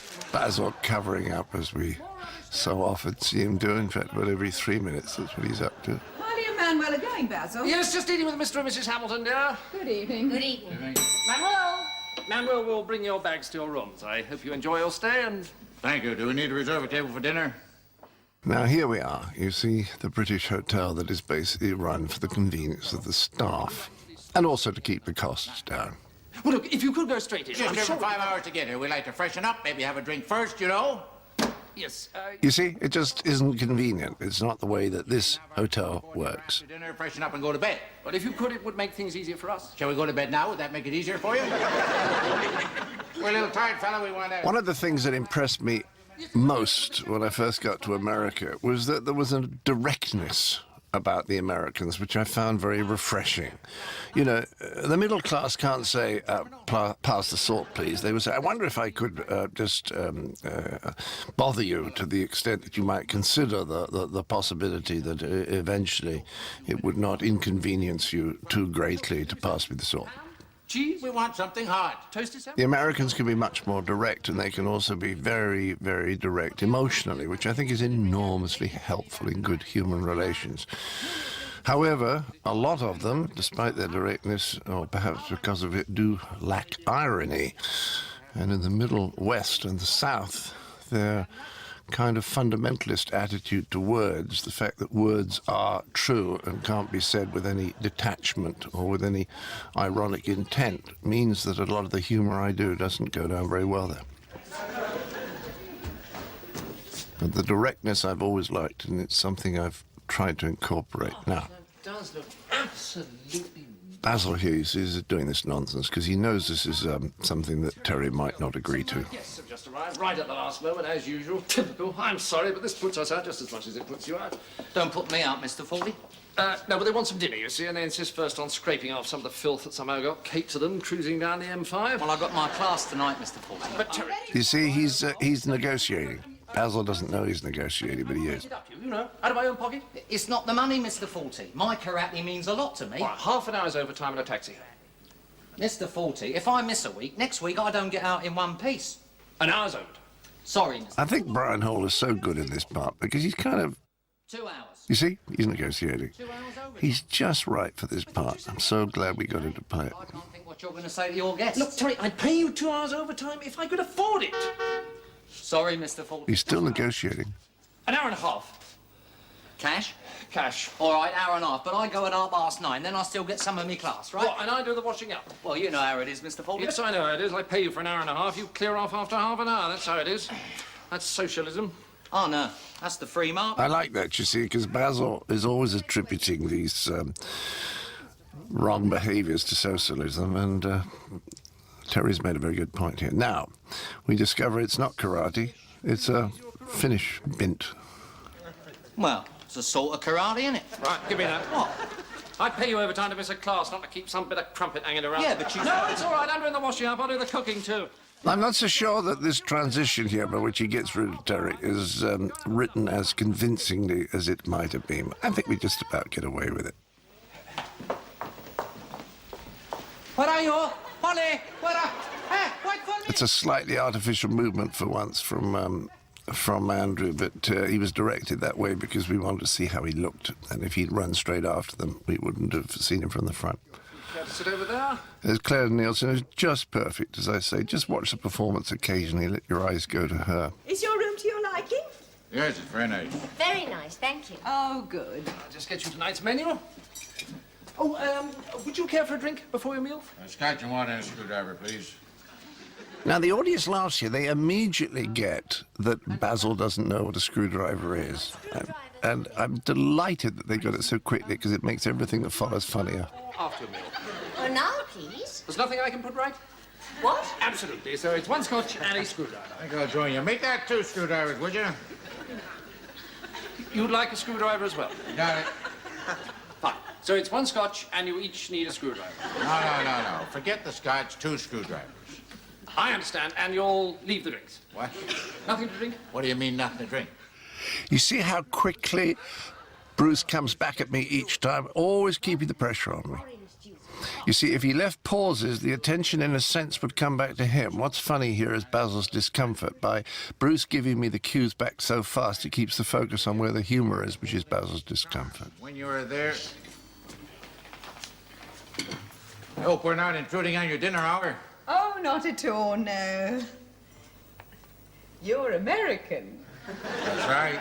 Where are you from? California. How lovely.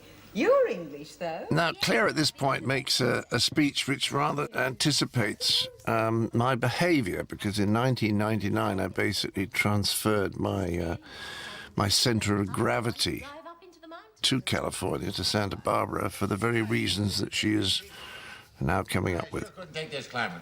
Harry finds it too gloomy. Oh, I don't find it too gloomy, do you, Sybil? Yes, I do, Basil. Oh, yes, my wife finds it too gloomy. I find it rather bracing. What do you find bracing, Basil? The damp, the drizzle, the fog? Well, it's not always like this, dear. It changes. My husband's like the climate. He changes. This morning he went on for 2 hours about the bloody weather. Isn't that laugh wonderful there? It makes the line so much funnier. Normally we're rather spoiled down here on the English Riviera. Mr. and Mrs. Hamilton were telling me about California. You can swim in the morning, and then in the afternoon you can drive up into the mountains and ski. Must be rather tiring. I love that. That's the British putting America down, no matter how much sense it makes. And there is so much of that about the Californian lifestyle, because when they actually get out to California and experience it, they rather like it. People used to come out to Santa Barbara and say to me, what are you living in California for? And then after about an hour of being driven around and showing how beautiful it is and how lovely the weather is and how everything pretty much works, the restaurants are good and there's amazing people visiting every week, giving speeches and playing music. I mean, we get some of the best musicians in America, and after about an hour they say, okay, I get it. Oh, it's all right. It's just that back home, fresh orange juice comes like running water. Does it really? Of course, it's so good for your skin, isn't it? I'd love to go to California someday. Looks so exciting. Oh, never love a stranger. You see, that's how, by the way she plays it, we now get onto Harold Robbins and the embarrassment that dear old Basil causes himself there. Doesn't seem to have the time when he's home. Who needs Harold Robbins when you got the real thing? How long have you been married, Mrs. Fawlty? Oh, since 1485. There we are, fresh orange juice. Thank you.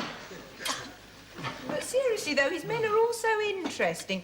Ruthless and sexy and powerful. Who's this then, dear? Proust, E.M. Forster? Harold Robbins. You see, this is my Cambridge education coming out here. We were supposed to disdain certain people. In some cases, correctly. Have you ever read any? Oh, really is the most awful American, well, not American, transatlantic tripe, a sort of pornographic muzak. Still keeps my wife off the streets. We both like him. Oh, Robbins. What? Harold Robbins. Oh, I thought you meant that awful man. What's his name? Harold Robinson. Have you read any Harold Robinson? And you see, the way that Bruce is playing this is very, very unselfish, because he's making so little movement there and doing so little that he helps to keep the attention on Basil's speech, which is where the humor is in this particular moment. Waldorf South. Well, I think we're just out of Waldorf. It's lovely that that line gets such a big laugh. It's not very well known here, Harry. Yes, may I recommend tonight... Now, look. Again, this is the invariable experience in this kind of hotel, which is that they have their system, and that is the only system that exists in the world, at least in that hotel. And I notice it even staying in some of the great hotels, or the most famous hotels. There's always a feeling that this is somehow the definitive hotel. This is how hotels are run. All other hotels' behavior, mere aberrations.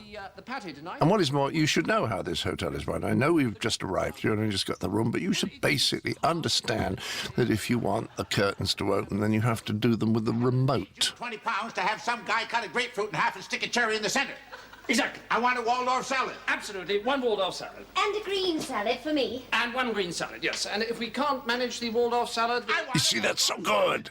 It's exactly the degree of anger. Wonderful. Steak, done rare. Done rare. Not out of a box. See the speed, the pace. It's wonderful the way he keeps it going. Lifts the energy of the scene. May I ask, did you say you'd paid £20? Because comedy is so much about energy. If you drop the energy in comedy, it doesn't matter how funny the lines are. It's dead. Oh, sorry, he's forgotten already. Walnuts, cheese... Now, this fantasy that Terry's actually in the kitchen, I think we build up to it nicely. He doesn't go straight to it. You say that's the first time he pretends to shout to Terry. And then we build this he gets more and more into this ridiculous situation and begins, in a sense, to kind of believe it or feel that he has to go along with it more and more. I don't believe the way Basil's doing that. I think that's a bit silly. I think I should have just emptied it all out onto the table and sort of rummaged among it. I think it would have been a much better way of doing it visually. Terry, there's no grapes, walnuts, that's a laugh. Easier to find a packet of sliced hippopotamus and suitcase sauce in a bloody kitchen. Now, we've got apples. Oh, terrific. We'll celebrate. We'll have an apple party. Everybody brings his own apple and stuffs it down somebody's throat. It is funny that when Basil gets this worked up, you see, it's always fear. Waldorf anywhere. Walnut that's gone off. The hotel, Basil, the Waldorf Hotel in New York. Wait. Basil. I think I should have written the line with Connie there. Not so much Basil, but more, what are you up to, Basil? What are you going to do? Tried a Ritz salad? Ritz salad? Yes, it's a traditional old English thing. It's apples, grapefruit, and potatoes in a mayonnaise sauce. No, I don't think I ever tried that. Ah. Don't think I ever will either. Would it have been better if he just said, I don't think I ever will? About this Waldorf salad... Do we need the either? If you put an extra syllable in, it isn't necessary. It always somehow softens the impact of the line in a way that makes it less funny. Brevity is the soul of wit, they said. It's certainly the soul of script-writing comedy. But this week, the driver... Mr. Fawlty. Yes, he was putting the crate into the van... I'm not in. And he sort of slipped forward and... And this, again, you see, is a perfect example of as the Americans say, this is information they don't need. But these kind of excuses about why service is not good must never, ever, ever be given. So, makes you think how lucky you are. I remember that because one of the first films I ever wrote for Video Arts was about the art of complaining. If you've got your health, what else matters? What a bunch of crap. This is what we call directness, and very... Look at him, wonderful, the energy. Is this a hotel or isn't it? Well, within reason. You know something, fella? If this was back in the States, I wouldn't board my dog here. Fussy, is he? Poodle? Poodle. I'm not getting through to you, He am I? keeps the energy up. He never lets it drop. You know, I stay in hotels all over the world. And this is the first time I've had to bribe a chef to cook me a meal and then find out he doesn't even have the basic goddamn ingredients. Holy cow, can't you see what a crummy dump this is? You listening to this, are you? You see, what's so good about that line is he's trying to deflect it and, avoid responsibility. Yes, I see what you mean. And then you give me some half-ass story about some delivery guy busting his arm. Now, look, Fawlty, if your chef couldn't find the ingredients from that guy, why didn't he get them from somebody else, huh? Exactly. Yeah. See, again, the British thing is joining in the complaint. The way to handle a complaint is do something about it. It's the only rule handling complaints. Don't justify, just apologize, and then, when you've apologized briefly, do something about it. No, I'll put it to you. Leave it to me. I've got it. Bust his ass! It's always amused me in America, the number of phrases that have the word ass in them. Just extraordinary. bust his ass, move his ass, get your ass over here. He's a horse's ass, got his ass in a sling. It's just extraordinary. You sometimes feel that it's the only way they can communicate is to talk about asses.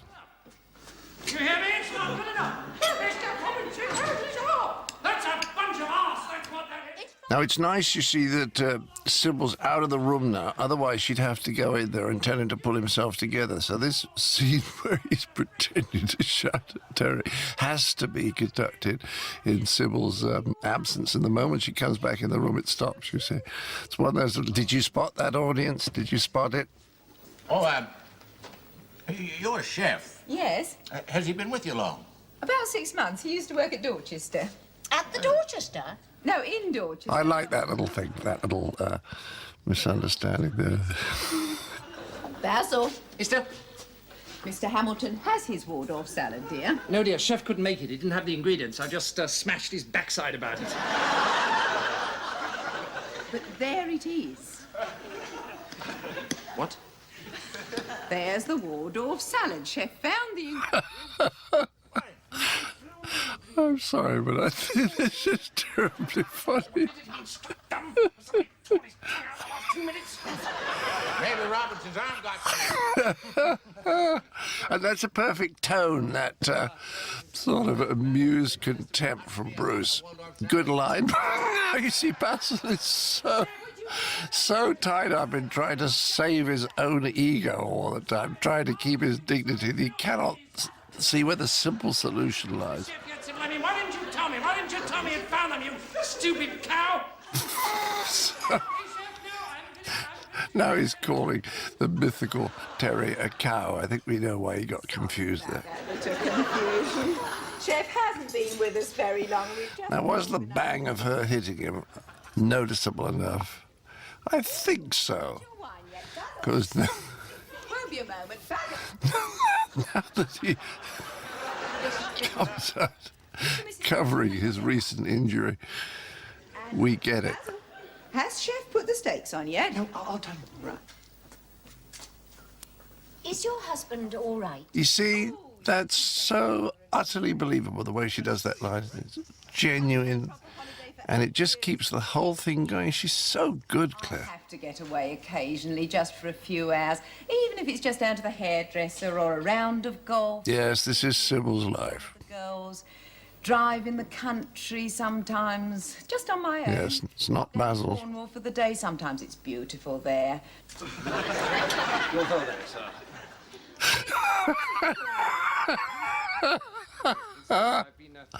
I'm sorry. I just find that hat a really, really good choice of hat. Now, Bruce, the only thing in his performance, he should have stared at the hat longer there. He should have just done the double take and then gone on staring at the hat. Look, don't let it bother you. No, anyway, this will... You see, can't let it go. He's feeling foolish and he has to put it right. And all he has to do is shut up. I do apologise personally, but I didn't want him wasting your time. Wonderful. Claire's reaction, so believable. Absolutely perfect. Just keeps the tone of the scene there. Full responsibility for the dreadful mess-ups tonight. If I'd only listened to Mr. Fawlty, none of this fiasco would have occurred. I'd just like to tell you that such a cock-up has never occurred in my career. Oh, I think this is so well done. There he is, digging his own grave. Oh, I'm sorry. I haven't seen it for 30 years. You do realise that's why I'm laughing. What do you mean you found it? Now, this is a great moment. This is a really great moment. How could you forget about it? What was made And it is so funny, as you can tell from the audience's reaction, that we can hold it. He can go on and on doing this with Bruce. Now he sees him.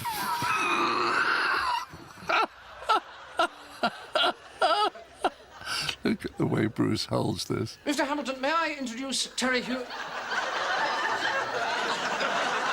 Where did he go? Where's he gone? Did you see him? Maybe he went to get something to eat. And Bruce's stillness there was perfect. You see, he didn't need to do any more than that. Well, what's happened? I'll tell you later. And now we come to the last part of this, which involves getting all that large number of guests that we open the show with back into the action. You know, after all the problems we've...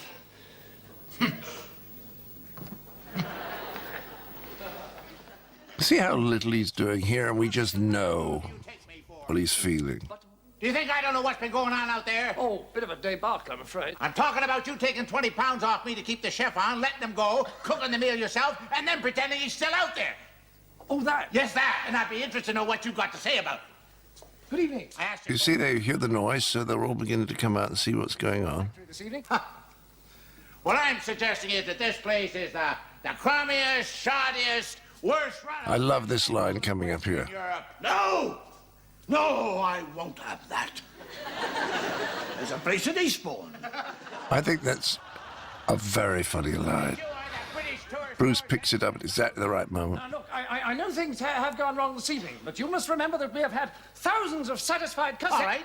Let's ask them, eh? What? Let's ask Now, you see, Bruce is now turning them from mouse-like English, being super polite, not saying what they need to say, into the correct and very effective American attitude, which is that you can complain. You can complain politely and without anger, but you just complain firmly.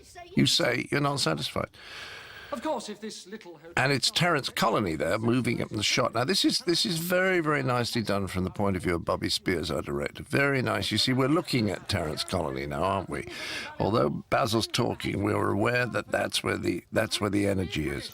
Far more important. I'm not satisfied. Than many of the... What? I'm not satisfied. No, we're not satisfied. Well, people like you never are you? And that's believable that she is the next one, that June Ellis is the next one to join in the complaints. That gives them all courage, you see. Man I've ever met. I haven't started yet. You're not going to. You're going to stand here nice and quiet while these people say whether or not they're satisfied, and you move off that spot, Fawlty, and I'm going to... So Bruce has now created the atmosphere in which they can actually say what they think. Everything's bottomed, isn't it? Yes, sir. I think this is probably the worst hotel we've ever stayed in. Yes, it is. The service here is an absolute disgrace. I agree. You do? Yes. So she's the next most likely to want to speak up, and that, of course, means that dear Norman Bird, who wants everyone to love him, he could finally speak up. The prawns were off, and when I told him, there was an argument. And heard me... Now, finally, these two, Miss Girk and Miss Hare, Beatrice Shaw and Dorothy Freer, now they're speaking up. Customers, huh? Hot dog. Basil's been told the truth.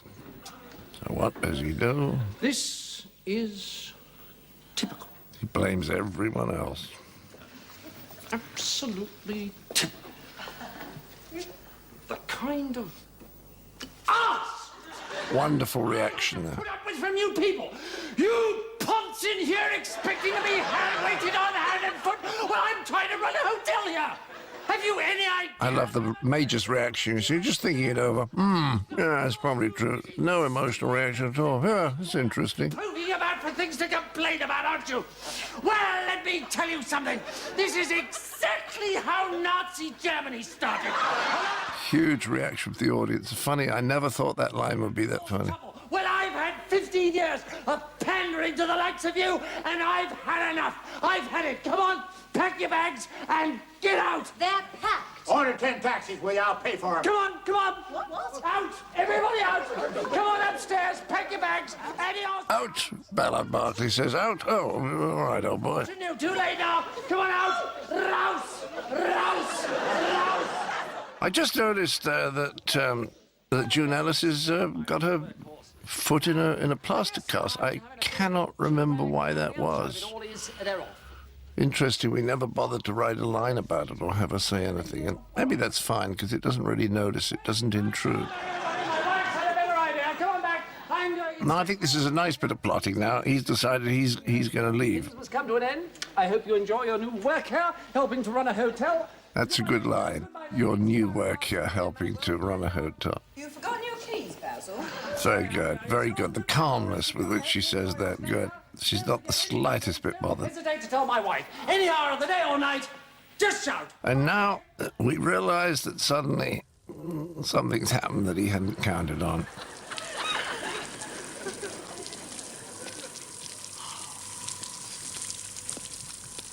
This is very nicely shot and very nicely lit. 10 minutes, that'll be fine. Now, this is a very good twist, I think. Hello, dear, I'm back. What do you want, Basil? A room, please. Number 12 is free, I think. Now, I'd like breakfast in bed at 10:30 in the morning, please. That's eggs, bacon... And there we should be winding it up. But the laughter of the audience at that moment winds it up for us. I must say I hadn't seen that episode for 30 years, and I laughed a lot.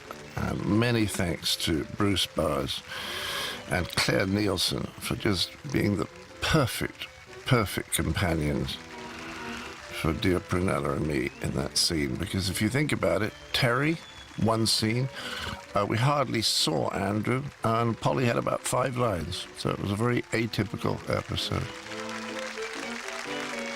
But that's sometimes what happens. You get an idea and the idea takes it over, and that's the way it had to be written.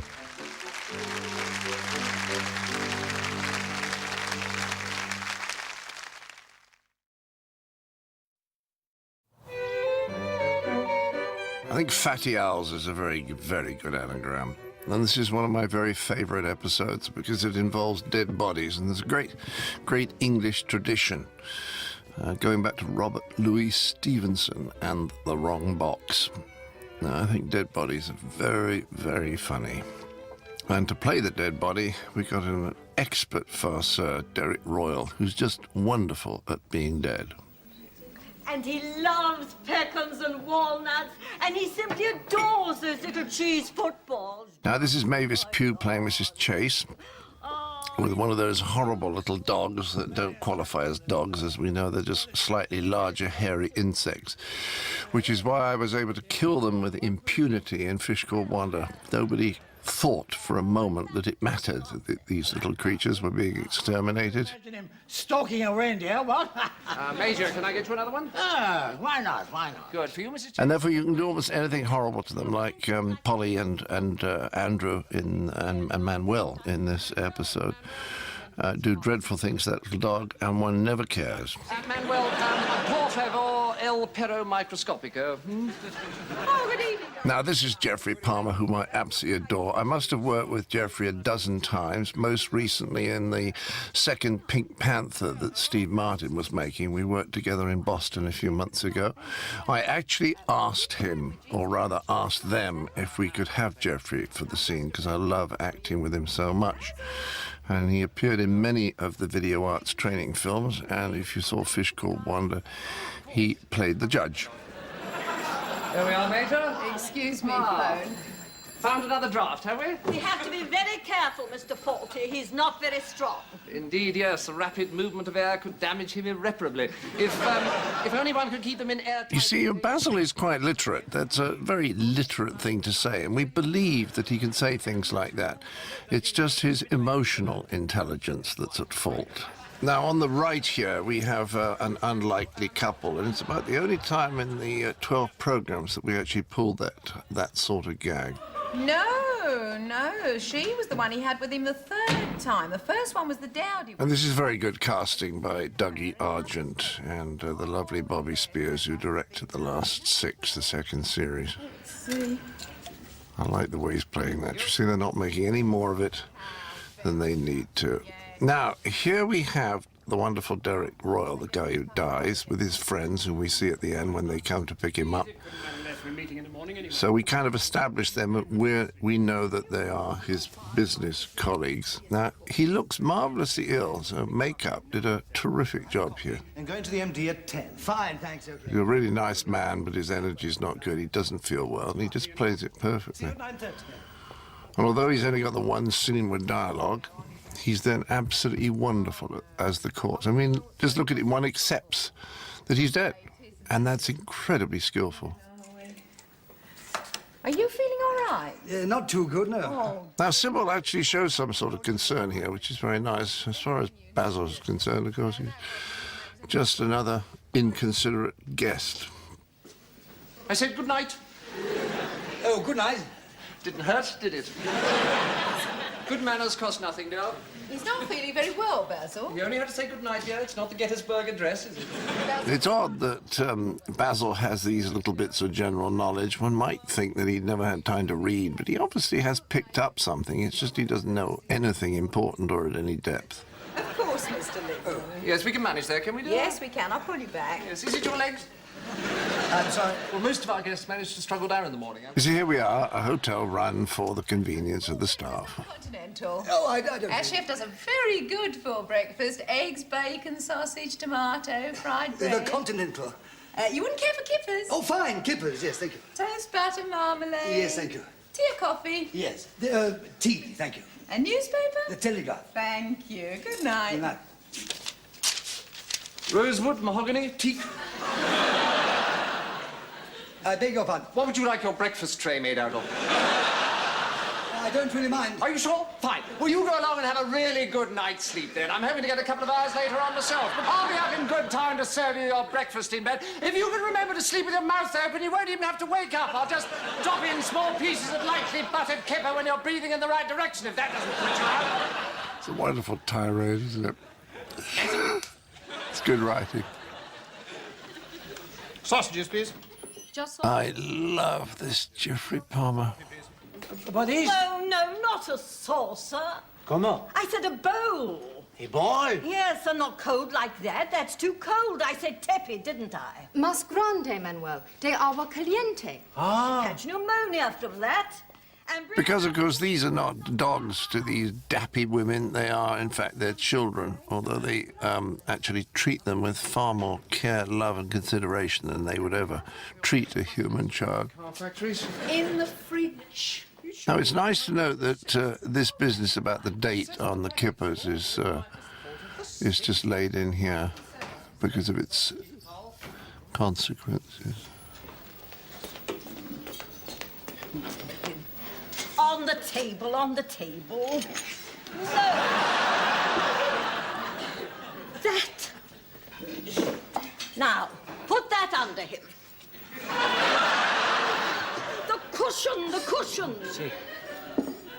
Now, Andrew's done all that so beautifully. The misunderstandings, just effortless and so simple, you don't really notice it. You don't just realize how beautifully and skillfully he's done it. Don't you have dogs in Calcutta? Excuse me, but I have an order for eggs and sausages for this table. Oh, yes. The sausages are for him. Oh. What's the matter, Manuel? He bite me. Cut them up into little pieces. You see, this is Polly getting her own revenge. She knows exactly what she's doing. Not my eggs, the sausages. Sorry. He bite Polly too, you see. If dogs are allowed in the dining room, at least the staff should know how to handle them. That's exactly the kind of rationale that a woman like that would have. Dinner's ready. He hurt you, Polly. Basil, what are you doing? Do you know when the 6th was, Sybil? I think we needed to lay this little bit of plot in a second time. It's supposed to be that. Basil, will you just take it up? What's the matter, Manuel? That hairy mosquito just bit us both. Now, what's Polly up to there? You see, it would be better if the composition of that earlier shot, those things weren't in line in our eye line between the camera and the plate. Just one of those small things which, of course, in a movie you'd simply do a retake. In television, there just isn't time. The only reason that these shows look pretty smooth is that we did an enormous amount of editing on them. One of these shows took somewhere between 20 and 25 hours to edit. That's for every minute on the screen we spent the best part of an hour editing it. Now, I like this bit. I mean, Derek is just terrific. Look at that. Look at the way he flops there. And, of course, it is funny because Basil's so much in his own world, he wouldn't notice something like this. And when he does notice it, he takes it as rudeness. This is someone who takes very, very little in. As somebody said about a friend of mine recently, he's always on transmit. Not interested in anything except lounging about in conveyor belts, stuffing themselves with my money. You don't mind if I turn the light off? Well, enjoy your breakfast. Oh, isn't that good? Isn't that marvellous, the way he does it? Oh, not at all. Thank you for mentioning it. Did you see the pictures shake when I closed the door? The set is not very strong. Good morning, so late and lounge around in bed till midday. Do you get so much as a word of thanks? What's that? Forgot the milk. Well, don't get talking to him, you never get away. Now, it's nice. The audience are way ahead of Basil, so this is all good stuff because there's a kind of tension in the air. We know that he's going to realize what's happened fairly soon. And in the meantime, that tension in the air is going to buy us time. It's like somebody once said to Alfred Hitchcock, how long could you hold a screen kiss? And Hitchcock replied, that all depends on whether you'll let me put a bomb under the bed first. With the right mechanism, you can keep a certain tension. Now, nobody's going to go to sleep now because they know that there's a bomb, a metaphorical bomb about to explode. Now, what I like about this bit of shooting by our lovely director, Bobby Spears, is that by starting on that closer shot in the sausages, he kept the pace up. We wanted to move the story on a little bit. We didn't want a period of sort of hanging there, a longer. And Andrew has poured the salt on the sausages, so they have to be cooked again. What's the matter with that dog? But starting on the sausages in that way just kept the pace up. Now, these guys, look at that. Terry you see how little he's doing and how perfect it is. Mr. Lehman, Dad.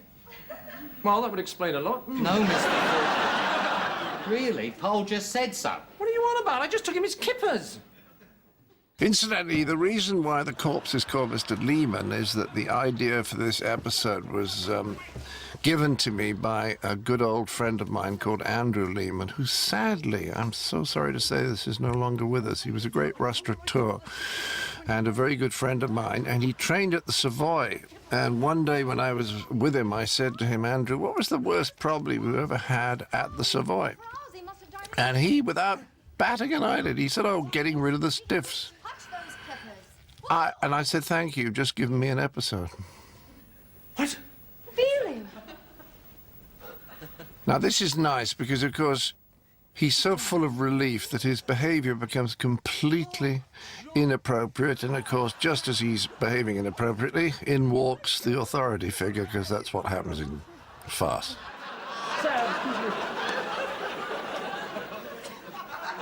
Now, I really love this next bit, by which Geoffrey, by a process of quiet but relentless logic, uncovers what's happened. I was bringing him up the milk and we'd forgotten it. You brought the milk with the breakfast? No, the breakfast was already up. Well, who brought the breakfast? Who found it?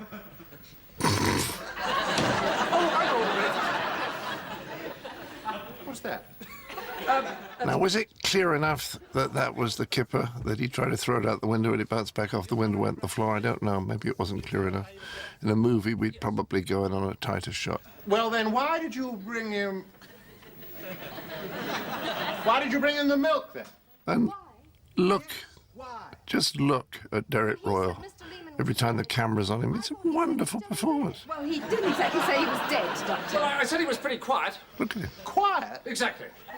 What were you talking to him about, Basil? Car strikes, She knows Basil, doesn't she? Thank you, Sybil.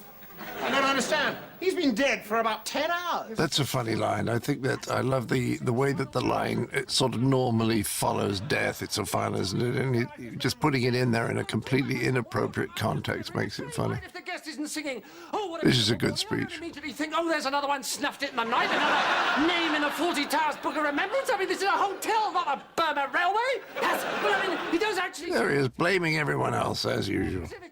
He's a great, great blamer. This is an Olympic gold medal blamer.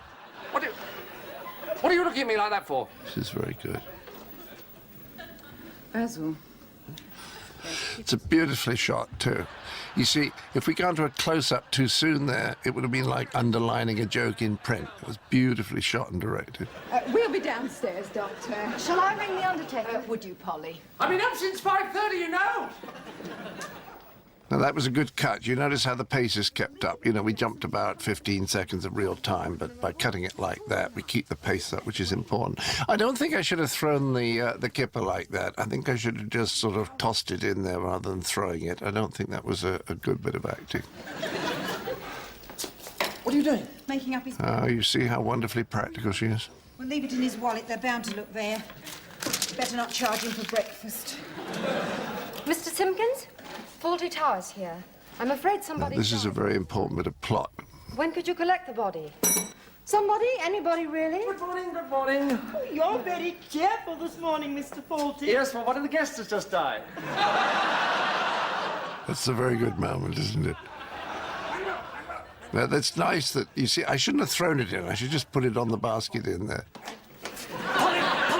Yes, if you can. Would it be all right to move? Now, what did I do with the kipper? I didn't get that right. That wasn't good, that bit of business. The audience laughed, but we didn't get it right. Never mind. Certificate, I'm not his doctor. I have to report his death to the coroner. Now, we're 14 minutes into the episode, and now we've got to the core of the comedy, which is what do we do with a body? Good morning. This will keep us going for the next 17, 18 minutes. No, leave it, it's heavy. Oh, no, it's quite all right. Put the knife No, don't bother, we can manage. Oh, it's no bother. I like the way that she's responsible for knocking the camouflage off. And she does this very well. He's dead! Now, Polly hits her well here. She hits her well. What? She's hysterical, slap her. Beautifully shot. So much better just to see her head disappear backward in that close shot than if we'd gone wide to see her fall. So much funnier. I think she should have fallen more randomly, though. Those legs and arms are just a little bit too neat and military. Now, over here on the right, Connie is staging a diversion really nicely. There it is. Oh, sorry, I'm in your way. Now, I think there should have been a moment when she suddenly realized... Oh, no, she's realized that. That was very good. That this is their room, the one that can't go in. Yes. Did you enjoy your breakfast? Oh, yes, thank you, yes. Tuesdays, do you think we could just go inside and get on? Not really. He should have kept talking there, Richard Davies. I love his acting, but he stopped for a moment before Connie's line. He should have kept talking into it. It's a mistake that is very easy to make. Excuse me. Mr. Fawlty? Mr. Fawlty? But I've always liked working with Richard Davies. He's terrific. We've done several things together. And his wife there, Elizabeth Benson, also a terrific actress with a lot of strength. She's very good in this episode. Wait a minute. I like those little strangled noises you get from out of vision, you know, when people are in distress and all you hear is the noise they make. Yes, won't be 5 minutes. Well, couldn't you do it later?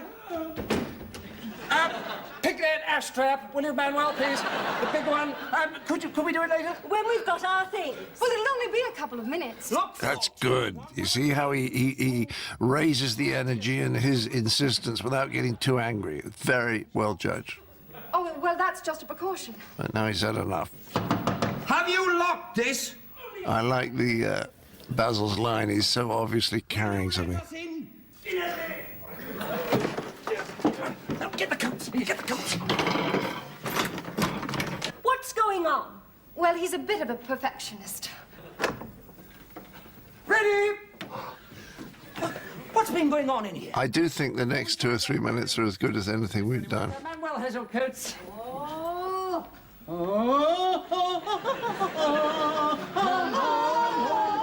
It's all right. He's from Barcelona. Oh, what a noise! I think we should have gone on singing a fraction longer, but it's still very good. Oh, yes, that's all. No, it's coming from the cupboard. You see, Richard is not too insistent. He's not unpleasant, but he's concerned. He wants to figure this out. It's exactly right. Keeps the pressure on me. Good Lord, so there is. Let them out. Good idea. Right. Well, go on. Yes, we're going to. It's the next thing on the list. Oh, if you do get a chance. This is very funny. I think trying to get him out of there, though.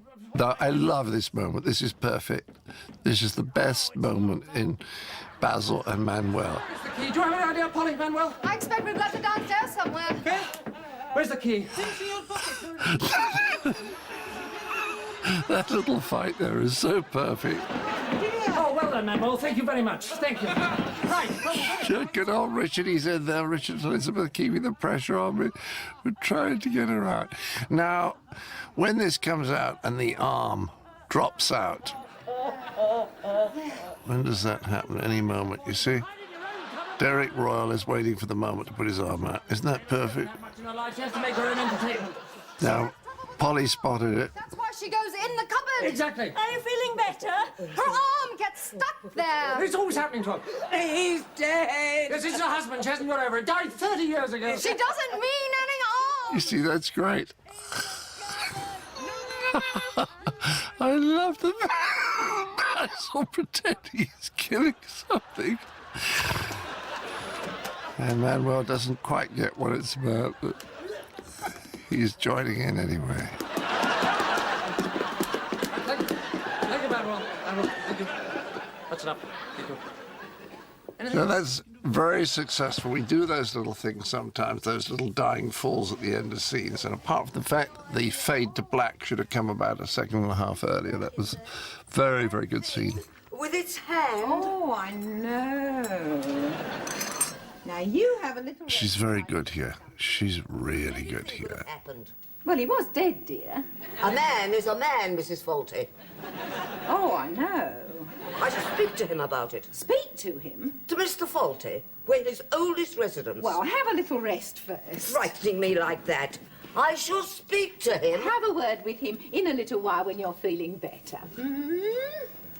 I see, yes. Thank you. It's all right, dear. They've got rooms at the sea view. Tonight? Yes. Well, let's have a look at it. Yes, and if that's no good, we'll try the one up by the... Now, that's a very weird line. I think I wrote it just to amuse friends, because you don't really hear it. He says it as he goes into the distance, but it's completely inappropriate prophylactic emporium. Now, look at... Did you see when Derek went in the chair, then he didn't flinch at all, and we actually slightly banged him. He's superb. There's no sign he's breathing at all. Now, Ballard Berkeley is just wonderful here, of course. He doesn't look quite the ticket. Well, Major, don't say anything to anybody, but he's dead. Ah. Shot, was he? Military background. No, died in his sleep. In his sleep? Ah, well, you're off your guard, you see. He's wonderful. He's just wonderful. Let him lie around here, you know. No, the undertakers are coming to get him. Ah, because they attract the flies, you see. He's been out, hasn't he, guarding the British Empire. Look, I've been waiting in there. What? I haven't had any breakfast yet. Oh, right, sorry, coming. It's only sausage. Now, look how beautifully shot that is. You see, she comes into picture in the background. We see it because there's movement, so our eye goes to it. Mr. Fawlty, I want a word with you, please. No need to cut to a shot of her. The background is much funnier, and the same applies in a moment to the sound. Sorry about the delay, Doctor. Normal service has been resumed as soon as possible. Now, you hear her scream, the audience laugh covered it up a little bit, but that's much funnier in the distance. If Bobby Spears had gone and actually shot on her with another camera, it wouldn't have been so funny, so that's beautifully directed. But again, I wish she wasn't lying quite so sort of neatly. I wish she was a bit more splayed, because it looks as though she's been laid there rather than she's fallen there. Just a tiny point. I guess they give us trouble. Derek is wonderful again. Look how he sags. And this is a nice moment. I like that moment very much. Sometimes when people change direction like that, without the slightest beat, without the slightest moment of change or hesitation, it's very funny. Now, this is a bit clumsily done, you see, because we go back. We didn't need that shot. We didn't need that shot. We should just have put a crash on here, and it would have been much more effective. Seriously, oh. Oh, dear. Well, don't just stand there. Now, I like the fact that she's so obsessional, she doesn't notice anything that goes on, and this is marvellous, this is funny, putting him on here. Polly puts the stuff in the basket, the smoke from the sausages, and here's Geoffrey. He hasn't seen the body yet, but now he does. Oh, you can't keep a dead body in here with us food, can we? Of course not. Again, you see, he's strong in his indignation, but he's not over the top, so it's completely believable. Oh, right. And we could have, I think we should have given one or two of them little head injuries. I think we didn't have time to do that quite properly. Easier on movies, you just do it again. Oh, Sybil! Look at that look, isn't that funny? Basil, how are you feeling, dear? Won't be 2 minutes, okay? Sorry about that, Doctor. Wash your hands first, please. Oh, right.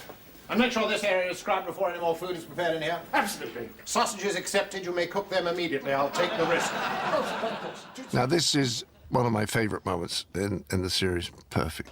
Just watch these two. I'm not going to say anything. Leave it. No, it's not time, please. No, please. I'm sitting here. It's no lunch till 12. I'm still having breakfast. It's finished. All gone, breakfast kaput. I'm having sausages. That's wonderful. Not allowed. Put that down. Look, I'm a doctor. I'm a doctor and I want my sausages. I tell you, he's finished. Bye-bye, please. Bye-bye.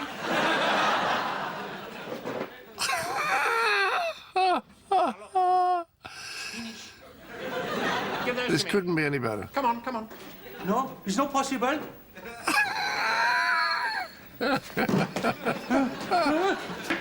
Is everything all right? He wants to eat now.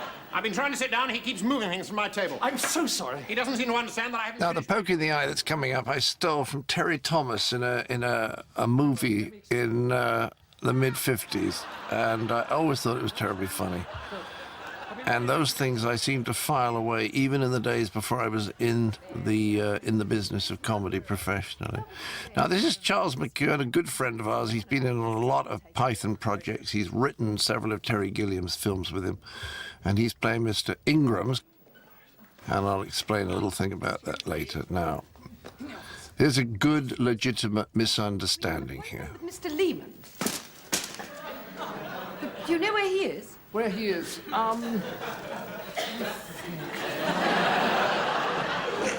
Would he be in the dining room? Could have been a bit smaller there. That was bigger, that reaction, than it should have been. Now, I love the way that Andrew picks up my body language here. Collect him.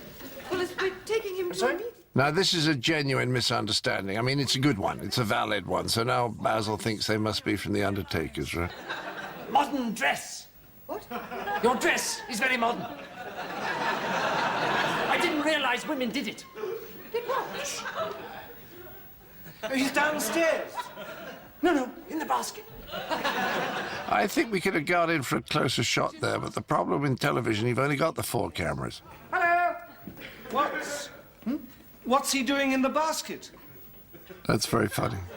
It's one of my favourite actors, Raymond Mason, that was. And here's Bob McBain, who I worked with an enormous amount in video arts films.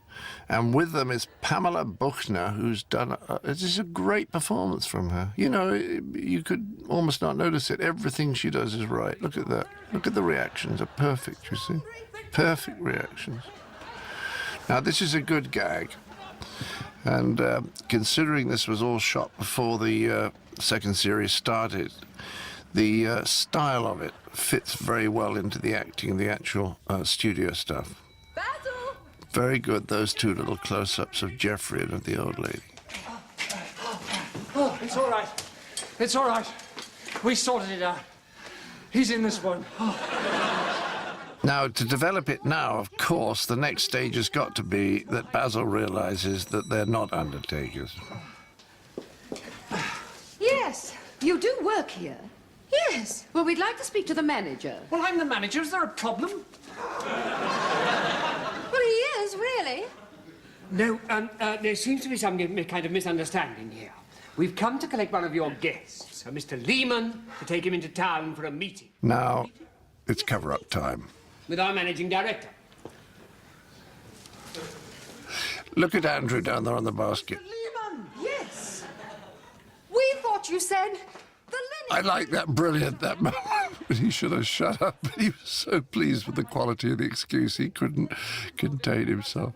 Look at Andrew. These gentlemen thought that we thought that They were coming for Mr. Lehman, and we thought that they were coming to collect the linen. Mr. Lehman? Yes, so if you just sort that one out, dear, I'll take the linen upstairs, OK? I see. Thank you, Basil. Not at all. Now, of course, I have to tell you, he's not in the basket there, thank God, because we didn't have to see him during that sequence. Now he's back in the basket. We edited that together. I don't think Andrew and I could have got him up the stairs all the way. Now, this is a joke because there was a critic called Richard Ingrams who had something to do with Private Eye. And Richard wrote 5 reviews out of 6 for the 6 episodes of Fawlty Towers saying how poor it was. And I got fed up. I don't mind anybody giving me 1 or 2 reviews, but 5 in 6 weeks was silly. So we decided to make that little joke about it.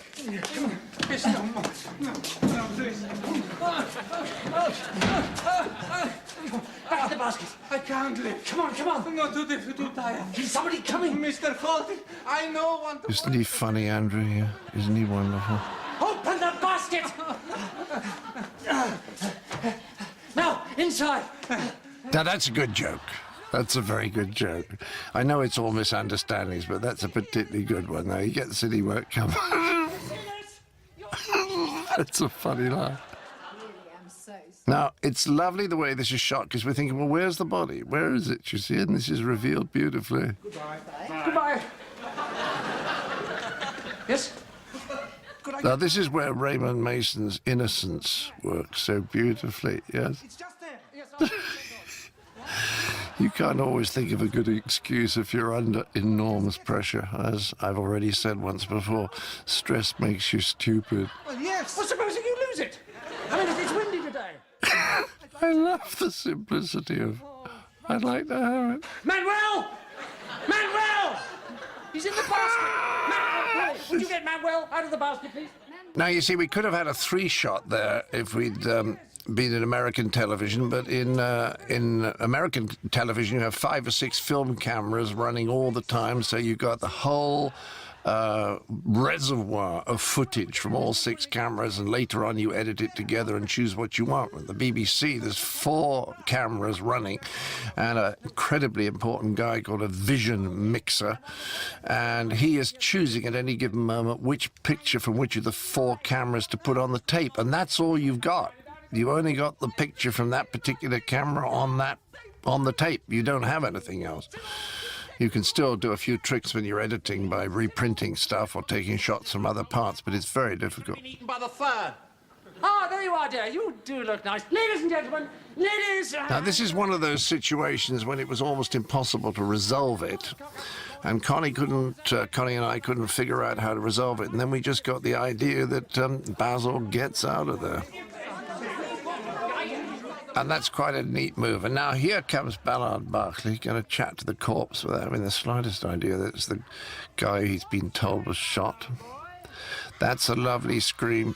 And I love this cut now, the cut from Sybil shouting Basil onto the basket, and then the music and the titles come up at exactly the right time. So there's a lot in this episode that I'm genuinely proud of, and how wonderful it is in this country to have comedy actors of the quality of Geoffrey Palmer and Richard Davies, Elizabeth Benson, Derek Royal, our corpse, Bob McBain, Pamela Butler, Raymond Mason, Charles McEwan, and Len Martin. How lovely to have people of such wonderful comic ability. And the great thing about Britain is we've got lots of them.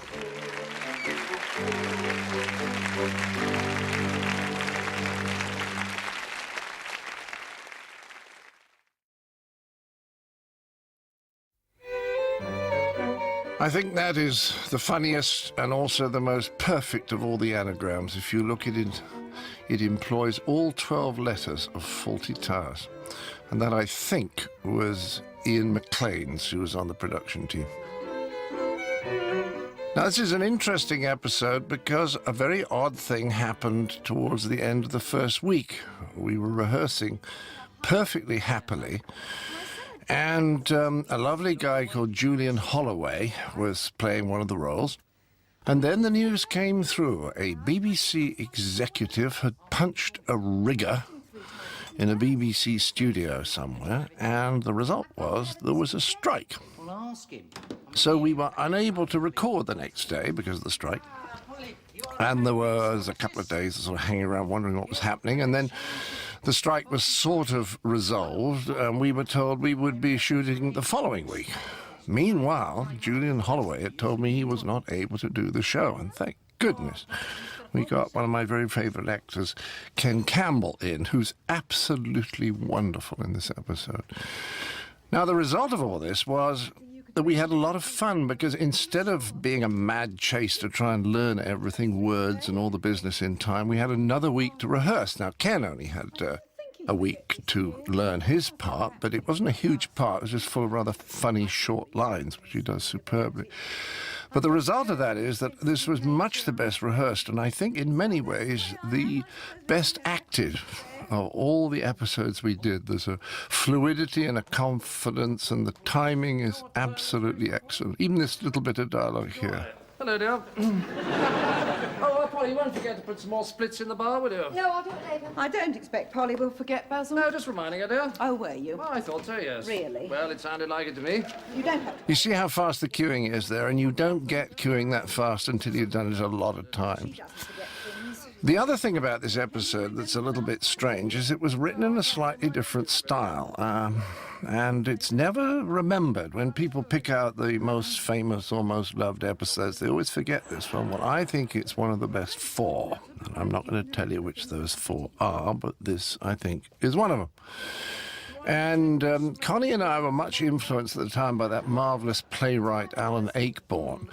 And we'd been to see his plays and were very interested in the way that he sometimes used scenes that brought out emotions that are not the sort of emotions that you normally see portrayed in a farce. I remember the first time I saw Alan Ayckbourn's Norman Conquests, I was roaring with laughter, and then suddenly there'd be a scene and I would sort of not be comfortable about it because I would be touched about someone's emotional predicament, and it seemed odd to be touched in that way in the middle of a farce.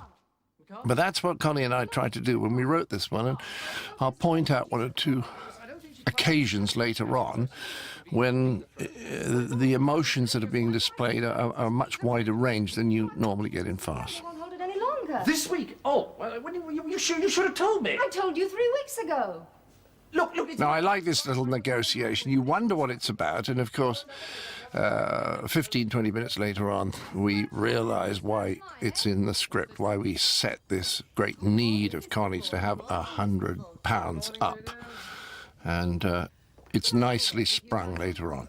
Could it wait just a few minutes, dear? No. Is everything all right, dear? You seem just a little bit tense. Do you know what day it is today, Basil? It's the 16th today, dear. It's the 17th, Basil. No, it's the 16th today, dear. It's the 7th. And because this show is written in a slightly lower key, a lot of the scenes are written in a slightly lower key, there's a good deal less audience response on it than most of the other shows got. And one of the reasons for that is that some of the later scenes were shot at the back of the set on individual sets which the audience could not actually see from their seats, so they were having to watch it on the monitor. And any time that an audience has to watch part of a show on a monitor, they always laugh much less. A paella for you. It's for Mrs. Fawlty. Anniversary. Now, one of the things that Connie and I liked to do when we were writing this was to try and get 1 or sometimes even 2 subplots running. And I think this little subplot, which is this big fight or quarrel between Manuel and Terry as to who's going to make the paella, which is the special treat for the friends, doesn't he do this beautifully? He's just noticed Sybil has left. Why?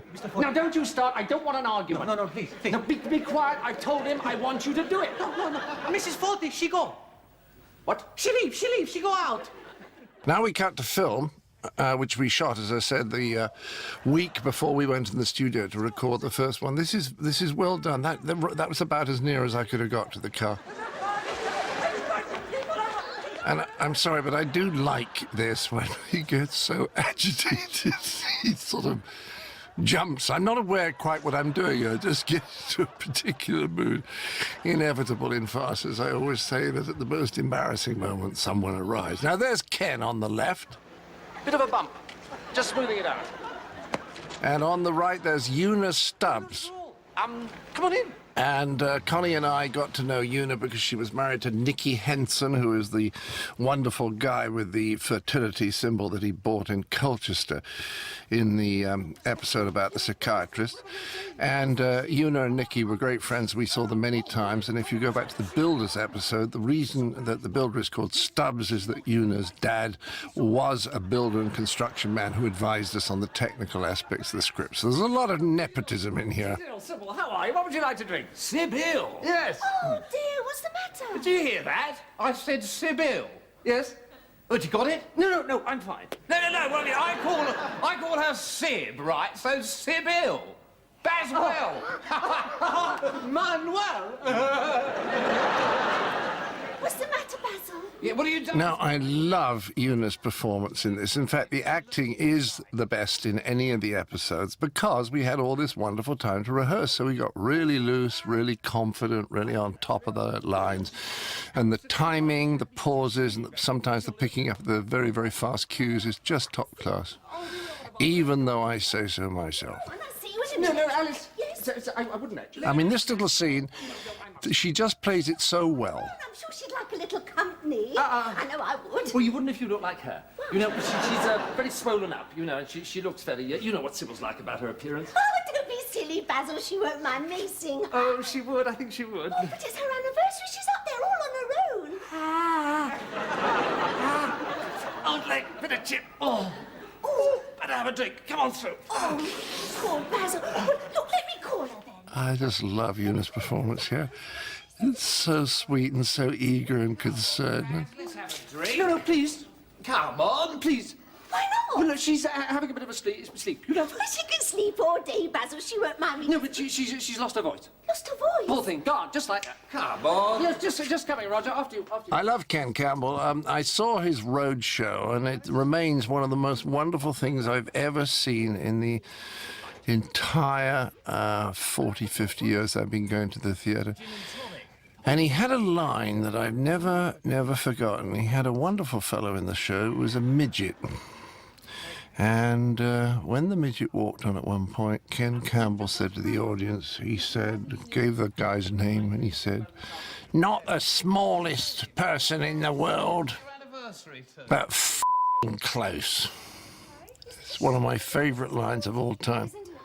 And Ken did the most extraordinary things, and he was amazingly entertaining to talk to. I remember on one occasion during the rehearsal of this, we had lunch together, and he said, I believe the good Lord created the universe for the purpose of humour. And, you know, I think he actually believes it. Yes, they don't go about telling people's wives to stay in bed, do they? Oh! Now, the way he keeps picking me up, every time I'm on the verge of getting away with an explanation, he just comes in and pricks the bubble, and he does it so beautifully because he never does it too aggressively. He's terribly naughty, but it's done with a sort of mischief intent rather than a really mean one. Oh, yes, it couldn't be better. And you, Basil? Oh, can't complain. Well, I could, but it wouldn't do any good, would it? No, shame. On your anniversary as well. Yeah, still all comes out the wash, doesn't it? We're thinking of having this room done up, as a matter of fact. Really? Sort of captain's cabin, you know. Put a couple of charts on the wall, a few ropes, wheel in the corner, that sort of thing. Yeah, give it a bit of class. Wasn't my idea, Roger. Poor Sybil. Yes, Hello! Now, here we have Pat Keane on the left, who was one of the very best performances in Clockwise, the lovely Michael Frayn film that I had the privilege of being in. And Arthur over there is Robert Arnold, another top-class actor, who's playing it ever so slightly like my real-life Uncle Eric. Not well. She's in bed. That's not like Sybil. She's lost her voice. What is it? Well, we're not... You see how good the playing is? It just flows, and this comes from doing it lots and lots of times. The great problem with Fawlty Towers was we didn't have enough time really to rehearse it. Somebody said to me once, "Did you enjoy making Fawlty Towers?" I said, there wasn't time to enjoy it. Has the doctor been? No, but the dentist had a good look. I love the way he does these lines. No, we call the doctor and we describe the symptoms to him over the phone. He says she ought to stay very, very quiet. Now, Polly, what would you like to drink, Virginia? Oh, medium sherry, please. Now we have the subplot. What are the symptoms? Well, she's lost her voice and she's very puffed up. Yes, what is it? Hysteria. He been very difficult. Puffed up? What? He moved my pot. He put his pot where my pot is. Polly, what's puffed up? Beer for me. Well, put your pot somewhere else. I put it somewhere else. He move it again. What's puffed up? Lies. Well, tell him I said you ought to do it, all right? What? Lies. I tell you, he want to make trouble. He push it. I like this misunderstanding. Her thighs. Thighs? Well, most of her legs, actually. Now, just tell him. Go on. Basil. Polly says her legs are puffed up. Are they? This is classic, simple, fast bit of biz, but it's funny, I think. Sybil's legs. Sybil's legs? Her thighs. Oh, yes. Now, I could have taken a little bit longer there to realise how the mistake took place, yeah. Face is puffed up. up. She's lost her voice and her legs are a bit... Expanded. Sad, isn't it? Poor old sow. Well, when's the doctor coming? Later. Soon. When? Could you go up and have a look at her? She sounds ill, Basil. Now, this is nice. The punchline to this little exchange is very good. Look at... She's ill, isn't she? What's the bloody point of looking at her? I am a nurse, Basil. Oh, no. He totally forgot. Of course he had. Stress makes you stupid. All the years I've known old Virginia, she thinks I've forgotten she's a nurse. You're a marvel, you know. Please let me go, Basil. I want to look at Sybil. Well, you can't. Why not? Because you've lost weight, haven't you? I think you ought to tell them. Oh. Right. About the doctor coming this morning? He came this morning. First thing. Well, why didn't you say? He thinks fast, but not as calmly as Polly does. Well, it might be. I mean, not completely serious, but slightly serious. Now, this is a tiny little bit adventurous. It's going slightly out of fast territory. Suddenly, her life appears to be in danger, or is it? So that there could be a level of concern that doesn't feel quite appropriate in a farce. What? And we come back to that later. In the high street. That's another woman. What other woman? That woman who looks slightly like Sybil. You know her, don't you? You know? Like Sybil? Well, yes, very, very broad here. She's from the north. Drives a red maxi, does she? Well, her husband does, I think. I expect she borrowed it. Perhaps she stole yours, old boy. It's not out there. It's at the garage, Rog. She looks like Sybil. Yes. And she comes from the north. Well, she has a northern accent, you know. I assume she's from the north. Oh, you've spoken to her? Mm-hmm. What's her name? Well, I don't know her name. I shouldn't be laughing, but this really is one of my very favourite episodes, and I haven't seen it for 30 years. Can't we just put our heads around the corner? No, I'm afraid not. She doesn't have any No, I should have said, this is Denise Alexander, who's just terrific, and Roger Hume, who'll be on the screen in a second. There we are, fourth from the left, in the middle, hands in the pockets and waistcoat. Roger is someone I'm very, very fond of, and he appeared in lots and lots and lots of the video arts training films. Stan, you're a bit upset. Well, you know. Yes, of course. You know us well enough. You should have called it off. Waited till she's better. Well, I would have done, Rich, but there just wasn't time. Wasn't time? She only began to puff up about an hour ago. You said that the doctor came first thing this morning. He just won't let go, will he? He's so marvellous. After? Yes, after you... Where have you There's something very peculiar about all this. No, I'm not standing here while an old friend like Sybil... Look, it's perfectly Sybil. Simple's not well. She lost her throat and her voice hurt. The doctor came and said it was a bit serious. Not a lot, a bit. He went away, she started to puff up, he's coming back later this afternoon, and it's best for her to be on her own. Now, what is so peculiar about that? Her driving round...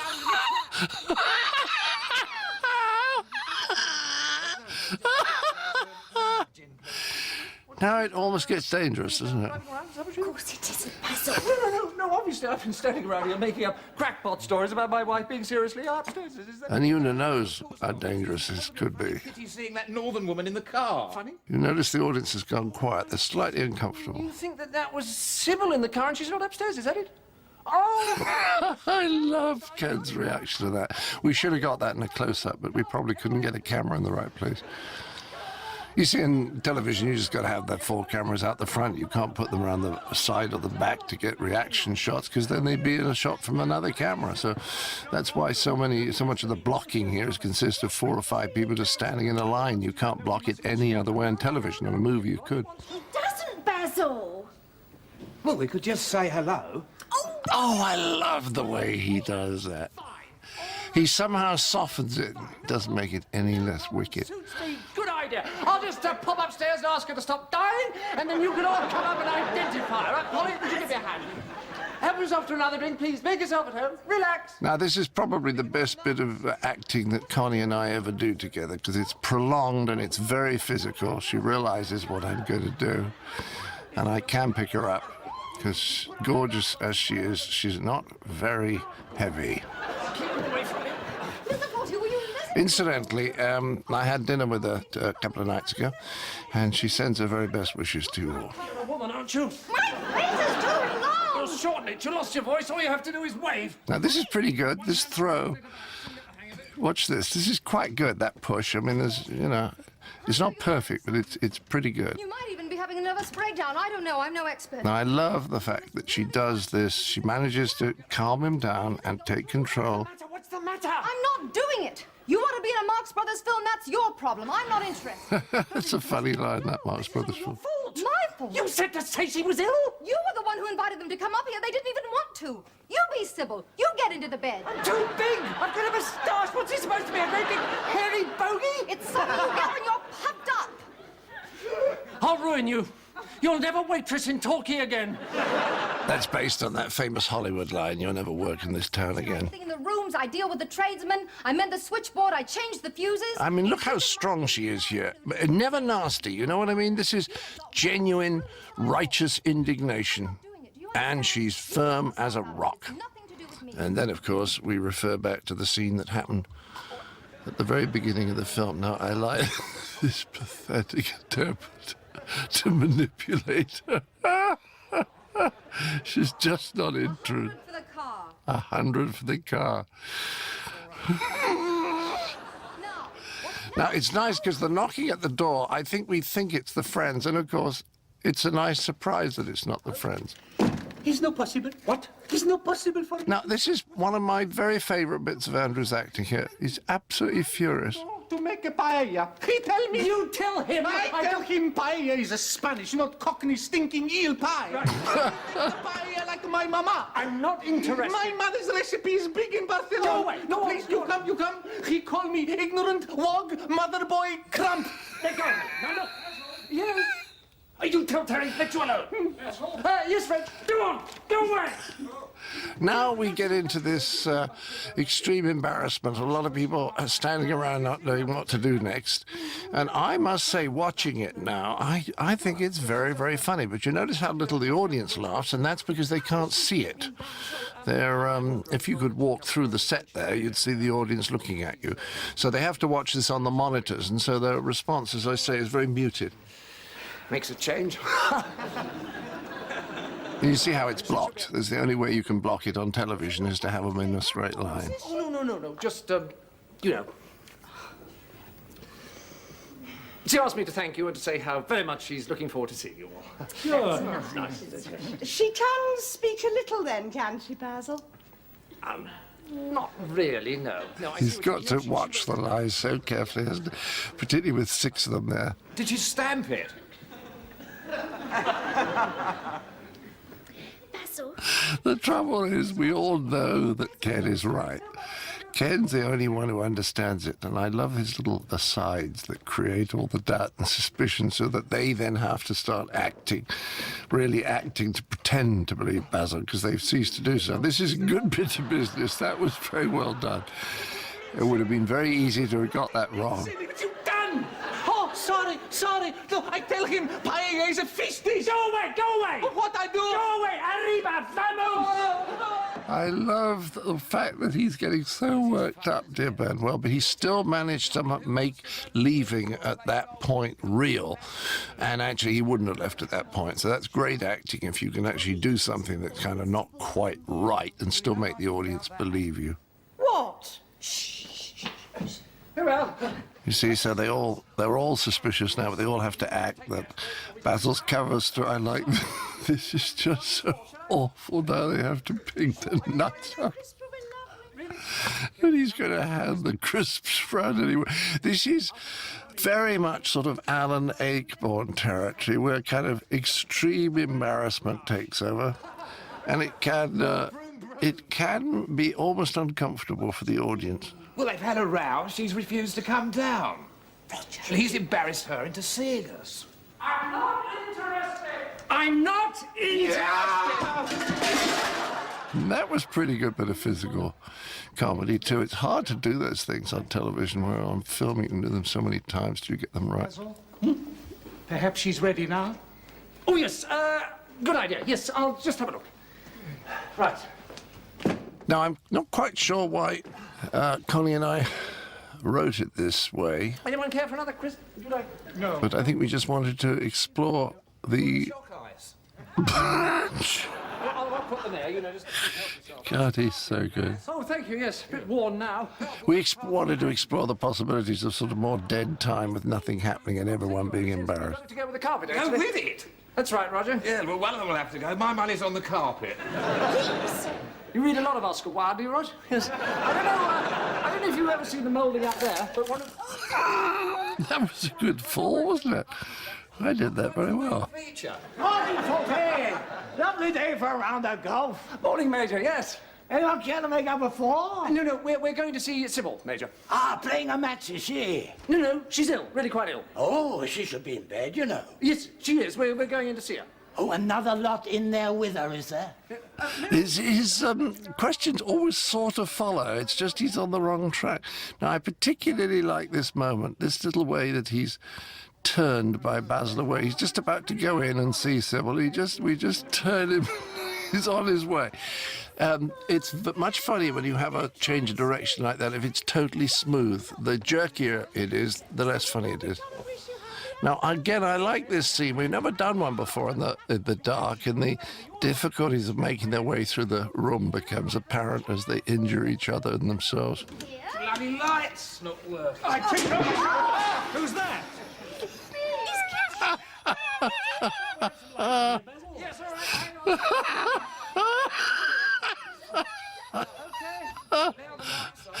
Screen. Oh, dear. Are you all right, Kitty? Yes, She sprained her wrist. And Ken Campbell's just watching everything from afar, making his... She does look ever so slightly like Prude, doesn't she?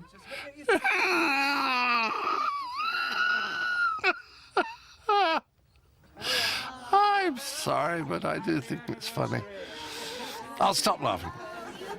How are you feeling, dear? Oh, you're very swollen.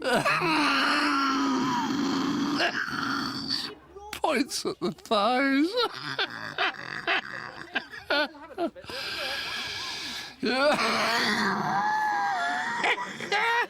Happy anniversary. You notice that I'm laughing a great deal more than the audience did. Yes, well, I think she's feeling a little bit tired now. There's all that waving and wearing him.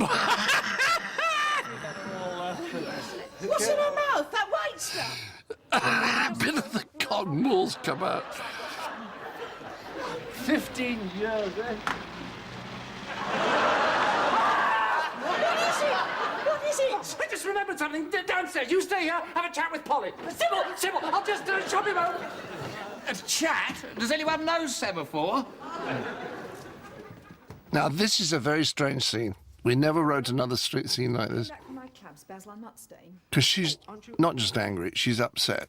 And so one begins to have feelings of sadness or a real kind of sympathy for her, which is very odd in the middle of a farce. 15 years I've been with you, when I think what I might have had. 15 years. God. Basil doesn't want to upset her, just doesn't want to seem cruel or unkind, just wants to get her out of here. Because maintaining this ridiculous fiction of his is more important to him in this moment. The thought that his ego might be shamed in front of all his friends. It's more important to him than relationship with his wife. Get well soon. Look after yourself. We'll have a little party when you're feeling better. Yes, I love the way Denise is doing that. Everyone in Weston-super-Mare talks like that all the time. Just to see if... No. Don't be frightened. No, I'm not going to hurt you. Pat Keane is so good at this. It's for your own good. Now, don't be silly. What's going on?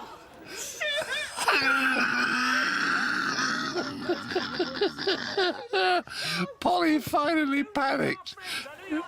She's so in control, but on this one occasion, she's so terrified of the utter humiliation that would follow the revelation of who she really is that she hits Pat Keane. Now, I like this now because this is a good scene. Enables us to get them to the top of the stairs without any held up. And this is very well played. Audrey, we've only ever seen this once, who's always on the phone, usually because his husband's left her again. Christine Shaw, very nice little performance. All of it, of course, shot, as you know, before we ever got in the studio to rehearse the show. Now, I like this line of wounded there. There's a bleeding nose, a twisted ankle, a sprained wrist. Sorry about all the injuries. And it's a very good camera move. Very good, Mr. Cameraman. Now, this is a very clever resolution, I think. What's he going to do? How extraordinary. We were just talking about you. Basil Fawlty. We met once at a fete. Let me show you where it is. How is the North? Have you been up there at all recently? So he pretends that she's the woman who he invented earlier to get him out of the trouble. And then it's very nice that they go through the chaos that we can stage because that little subplot is played off so nicely.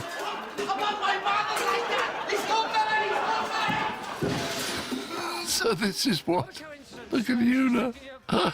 This is what Basil has wrought. Sorry about the ankle. All right, sorry. Yes, keep the head right back there. Yeah. Sorry, those are the sprain. Great fun.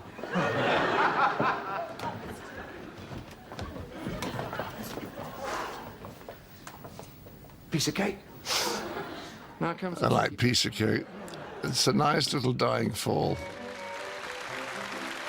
Well, as I say, I'm very proud of that, and I don't think we've ever had a cast in who were better, although they were lucky enough, to, as I said, to get the 2 weeks rehearsal. So you have Ken Campbell, bless him, Una, Robert Arnold playing my Uncle Eric, Pat Keane, Roger Hume, Denise Alexander, and Christine Shaw on film in the car.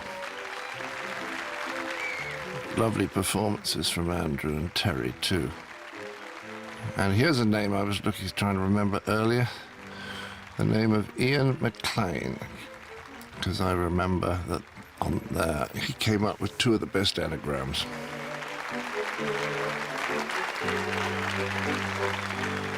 Good old Bobby Spears.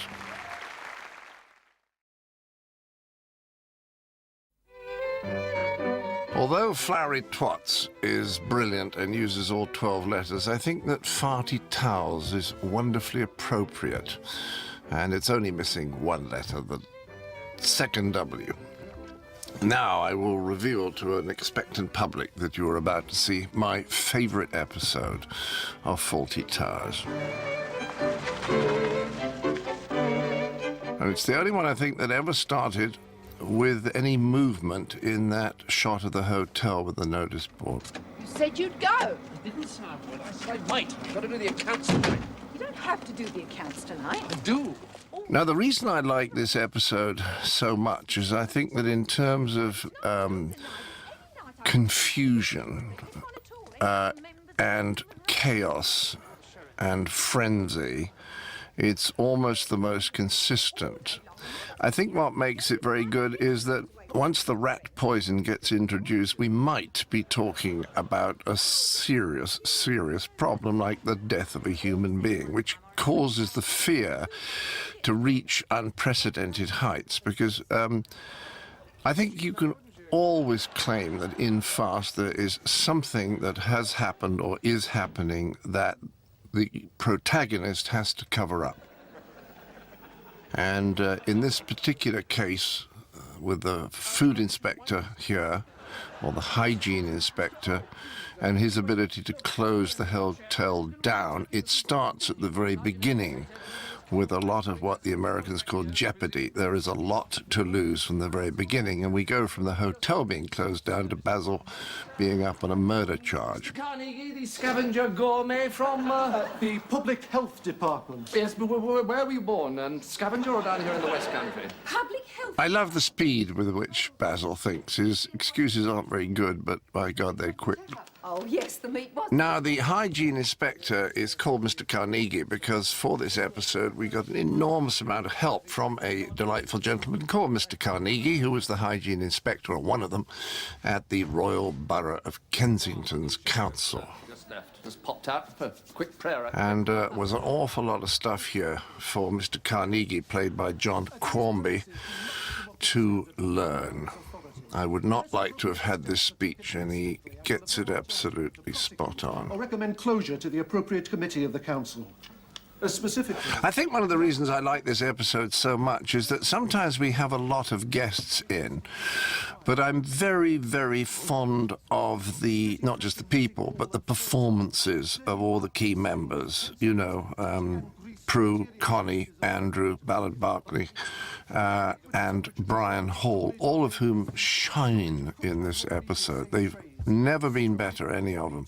And I think it's probably Ballard Barkley's finest performance, and they're all pretty good. Seals loose and cracked, icebox undefrosted, and refrigerator overstocked. You see what I mean about having to remember a lot. Routines, suspect. So in this, apart from Mr. Carnegie, John Quarmby, we have an upper-class couple played superbly by David Neville and Sabina Franklin. And everyone else with any lines is a member of the permanent, regular cast. And I think we're absolutely at our best in this. I think that the level of farce that we keep is really good. We hardly miss a beat. There's a couple of beats we miss, but you hardly even see them. And I think as farce performance goes, this is just about as good as it gets, frankly. You'll find scavenging in this kitchen will be kamikaze ones. Thought we was in trouble there for a minute. Now, you see, Terry's such a wonderful character. Dear, dear Brian Hall, who, as I mentioned earlier, isn't with us anymore. Just a marvellous, marvellous fellow. But I love his performance. He's not really thrown by anything. We know that he comes from one of those cheerful Cockney neighbourhoods where, to quote Monty Python, people are in and out of each other's houses with each other's property all the time. He's always lived on the wrong side of the law. Nothing throws him. And he's a marvellous balance to the relatively law-abiding people that comprise the rest of the staff. Bathrooms for soap and paper, and get those pigeons out of the water tank. Yes, my little commandant.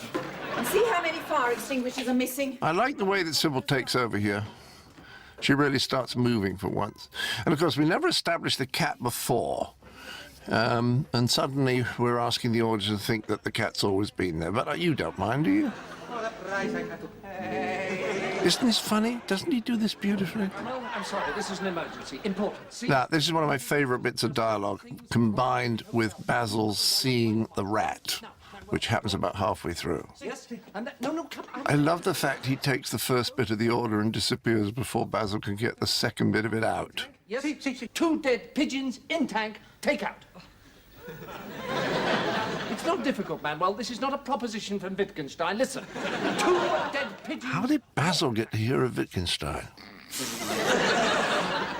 What is funny? How they got up there? How they... He does this so beautifully. That's right. Oink, oink, oink, stop. Just pull yours.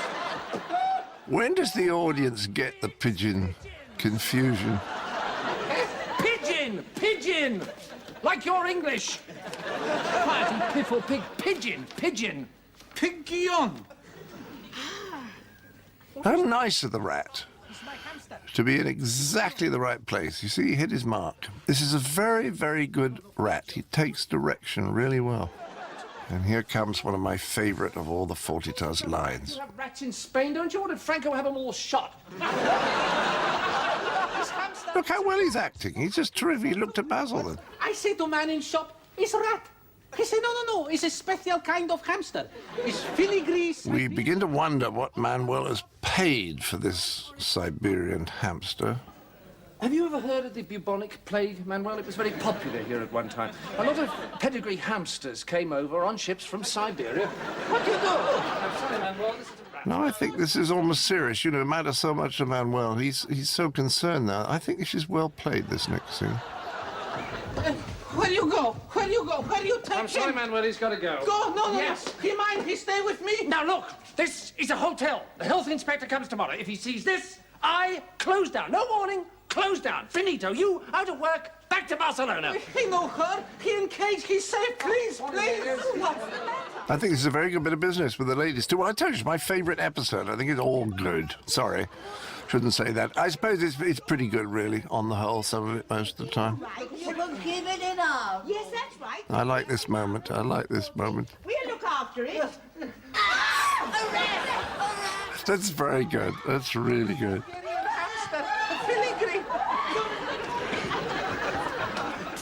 It's all right. And that is Suzanne Church going up the steps there. She was the lovely girl who came to audition for the Australian part. Take my hamster. He crazy. He think he's rat.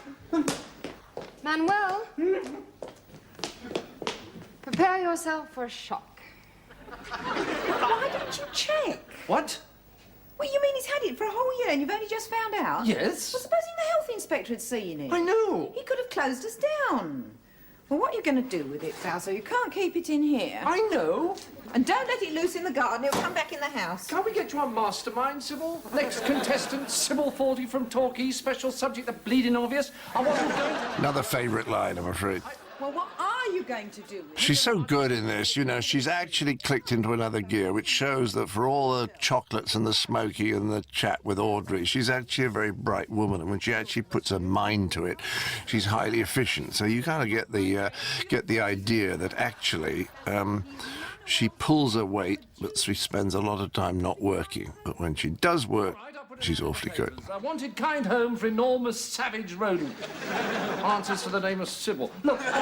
It's funny what a big laugh that got, isn't it? No, I cannot abide cruelty to living creatures. Well, I'm a creature. You can abide it to me. You're not living. That's another favourite line. Look, Manuel, we were just wondering... Mrs. Fawlty, please... Again, look at this. I love this. That's good. The indignation, the determination. Yeah, the health inspector wouldn't... Mrs. Fawlty, he here 1 year. He do no harm. Well, that's a very good argument. If they see you're rat, they could close the hotel down. Perhaps it would be simplest to have him put to SLEEP. Who, him or the rat? Well, I might get a discount if we had them both done. There's a lot of good lines going on here. Friend, it's all right. She'll take him. Thank you, Connie, for writing half of them. Though Connie, if you meet her, will deny that she wrote half, but actually she did, and I tell you, I do know because I was there at the I time. think it's the best solution, Manuel. Oh, you'll be happy. You'll see. Sad, isn't it?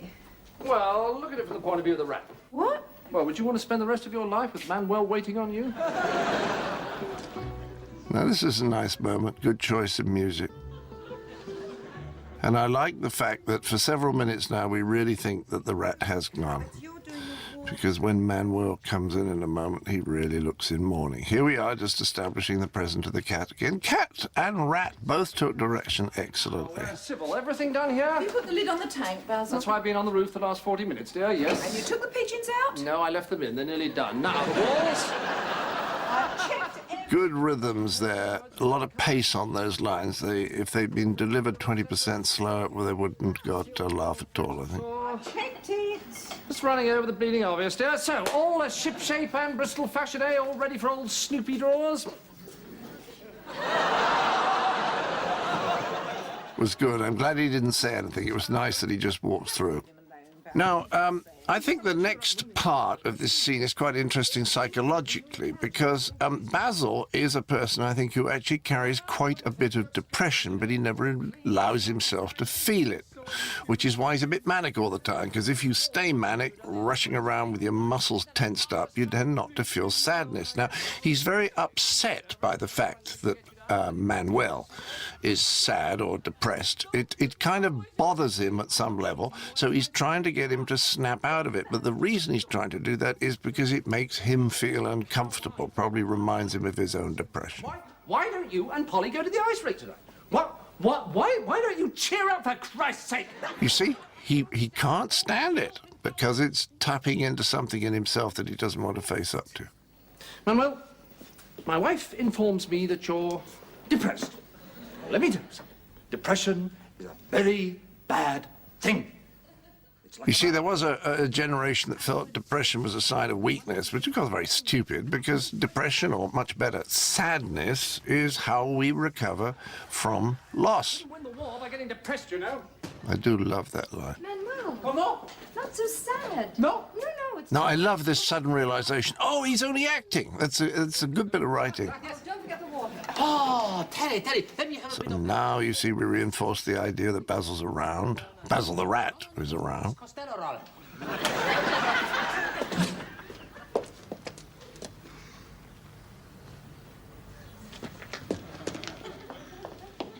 I don't know what he was thinking in that shot. Trying to remember where Basil was, perhaps. Oh, that's nice. Nice, the cat has. Shoos him away. Now, this is where the fun starts. We just see it here.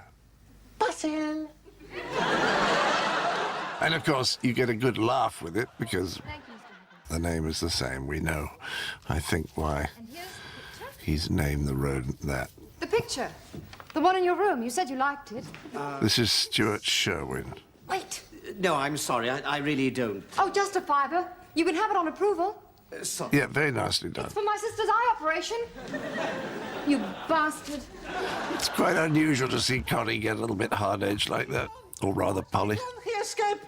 But how did he get out of the cage? I leave door open so he can exercise in shed. Oh, you dago dodo! This is a nice moment because this is... we've never seen this before. We've never seen Polly roughing up Manuel. And, of course, Basil comes out because the nature of farces. No, Basil! Star key. Now go and clean it. See. Very nicely handled, Polly. Well done. Hello, Major. There are the papers. That's why I left it. Oh, strike. Why do we bother, Fawlty? Didn't know you did, Major. You see, I think he does this whole episode superbly, but look at this. Boycott made the century. Oh, look at that. That's a wonderful way he just... The movement of the eyes was perfect. Don't move. Now, where's he going? This is nice. We think, well, what's he up to? We've no idea what he's up to, but... Terry, give these a rinse, will you? I have.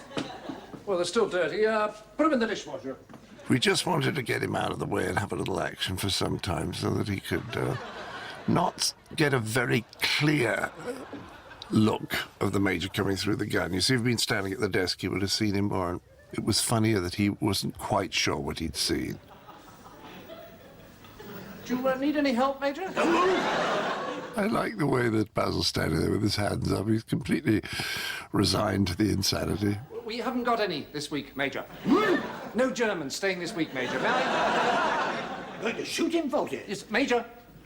Not legal. I think the vermin German Stokes is a very good one. We tried when we were writing it to see if we could get gerbil in, like German gerbil, vermin, and it didn't work, so we had to rewrite it without the word gerbil. If you please. He's really gone this time. About that size.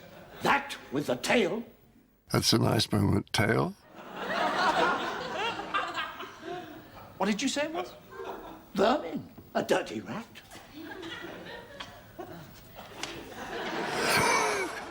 So the first reaction, which is funny, is not alarm, it's fury. It's fury. Much funnier. Much funnier. Oh, and he does that so well, you see. Otherwise, if he hadn't jumped, we wouldn't have known what he was up to. The moment he jumps, we know he's guilty. Now, I think this is very good. Basil. Yes. Oh, hello, that's Mr. for me, is it? Thank you. Shall I get you some more? There's plenty. He's called Basil, is he? Don't play dumb with me. I trusted you. You're And down bottom left, you see Andrew appears from it.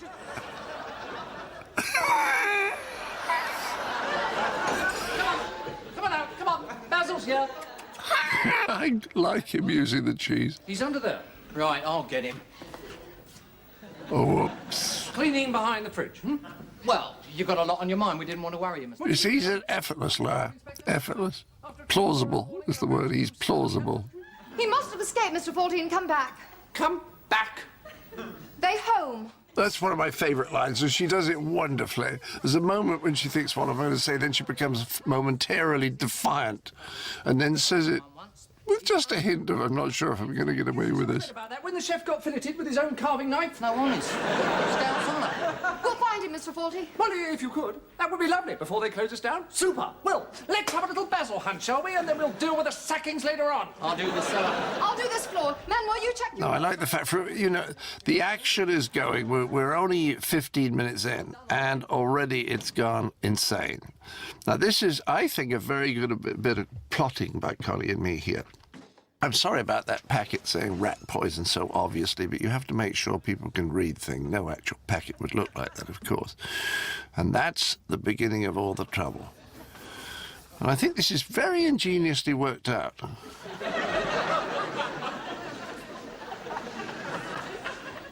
Now, when Carnegie comes back in, I don't think I come up from below quite right. I think I should have been up there earlier. Before we adjourn to... No, thank you. If we start upstairs with the water tanks. Ah, good idea. What? Good thinking about starting upstairs. Sybil, would you like to show Mr. Carnegie? I was just going to, Basil. Yes, and I'll... This is very good coming up. See if I can find something to be getting on with.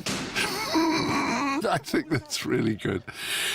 You know, we kind of forgot about the gun because it was put away, and now it comes back in at this moment, just, of course, as the height. Now, that's funny. Connie uses this net so funnily now. I'll get him. He'll come back for the nuts, you know. He was sniffing around here just now. Sorry, Major. That's one of the funniest moments of the whole series. A terrible way to shut him up. No.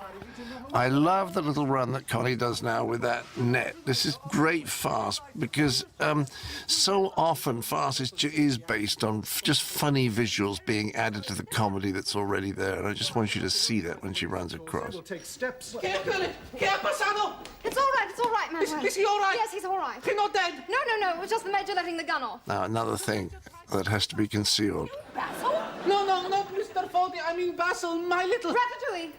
Basil, the little... Ratatouille. I love this bit of dialogue. The chef calls the ratatouille Basil because he puts quite a lot of basil in it. Now. He put Basil in the ratatouille? That's a great moment. Now watch this, Connie. Look at the way she runs with that. You see what a funny image that is? How much it adds? Now, the audience is on a roll now, which is lovely. It's great when you can get an audience on a roll. It's all right to make them laugh now and again, but if you can just get them laughing more or less continuously, then the laughter just gets freer and looser and bigger. Manuel! Why you say he put Basil in ratatouille? I had to say something. That is the health inspector. Now, will you calm down? Oh, where is he? Oh, I don't know. Perhaps he's dead. Oh, he's all right. Give us the veal pie. I've got to get lunch ready. How you know he's all right? The Major fired his gun. Perhaps he hit. I find him. Now, that's very well done, you see, because they have to knock the veal over near the veal that's been poisoned for the rest of the plot to work. And that was done in a way that was, I thought, totally authentic, totally believable. And we don't realize yet how the plot is now going to unfold, if I may say so, like a piece of clockwork. Say goodnight to the folks, Gracie.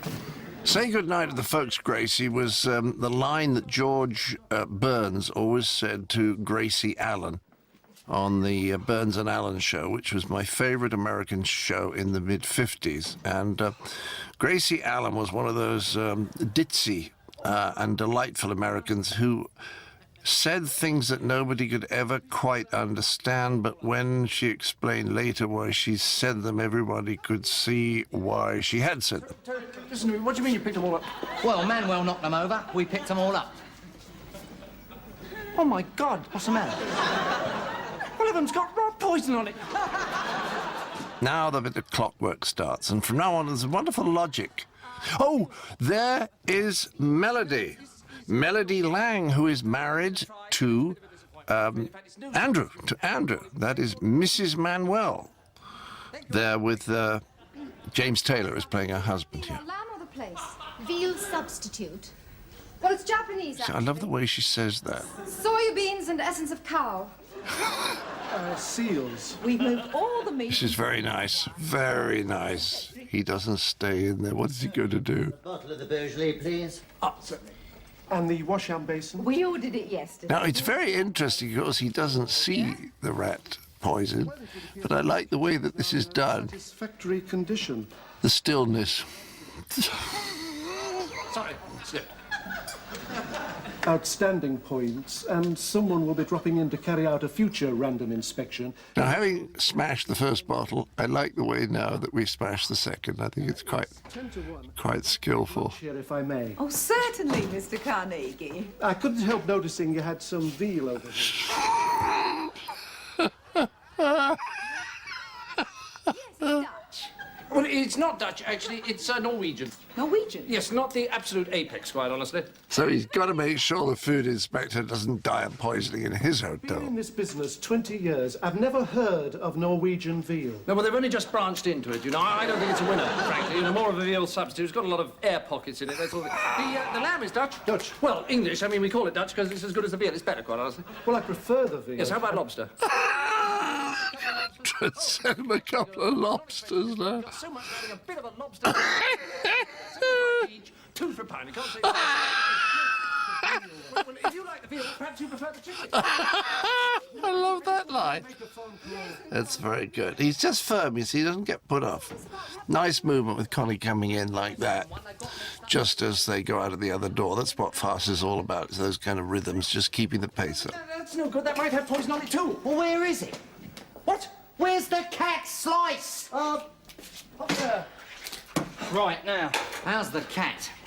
How's the cat? We're about to take the life of a public health inspector, and you want to know how's the cat? It's gone to London to see the Queen. He doesn't get the point yet, but he will. Hooray, hooray. What are we going to do? Mr. Fawlty, if the cat is... See how good the cat is? A terrific, terrific cat. Well, how long would it take to work? That stuff, 2 minutes. He had this 10 minutes ago at least. It's a bit chewed there. I'll give it a trim. All the little things that happen in kitchens. Now, I love this. We've forgotten, haven't we? We have forgotten where Basil put the veal. Doing there. I'll just relieve you of it, shall I? Do sit down, Mr. Carnegie. He just has, Basil. On a plate of veal. Has it put you off? What? Has it put you off? I love the speed with which Basil's on that one. Maybe it's put him off the veal. Sorry, I think there might be another one there. Excuse me. Ah, yes. We didn't see that one put. Who's responsible for putting them there? Manuel, our Spanish waiter. Hey, go. Now, would you like to get this one on here, please? Again, you see, I hit him without real rancour. It was just sort of not even an afterthought. And if I'd hit him with any anger, irritation, would have been funny. And when people try to write stuff for Basil, for me to perform in commercials and things like that, they always make him angry and nastier than he actually is. When he is nasty, it's because he's absolutely panicked, and it takes a long time to get him to that state of total panic. Now, this is a good moment.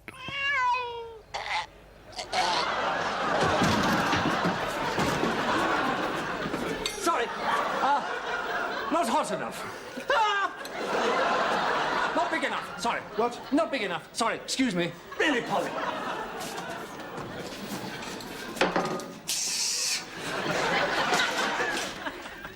What are you doing? What, if that's the one, these are okay? What? If that's the point... You see, I love the logic. It's very simple. Basil's a little bit behind on this logic, but Terry and Polly have got it absolutely clear in their minds. That was the poison one. The cat had it. And Sybil. Poison? Yes, so that one must be okay. Basil... Sorry, just getting you a proper size one. It was big enough. It was all I wanted. Well, it could have been a bit hotter. Well, not much, but... You see, his performance is very nicely done. It's the right degree of being disturbed. Now, here comes our upper-class pair, and they're just terrific. David Neville is rather upper-middle class, but he is absolutely nothing like the character he now plays so beautifully. What are you vomiting? Vomiting? That's just fur balls, Basil. Wonderful cat. Wonderful, wonderful cat. Fur balls. He does that all the time in the summer. But if he's all right, that one might... Now Basil's got the logic again. I like the speed. Too much of a good thing always leaves one wanting less, I always find. Oh. God, it's very funny, though. See, civil servants, we were showing you any excess... So you're the rat inspector. Starling inspector. Starling inspector.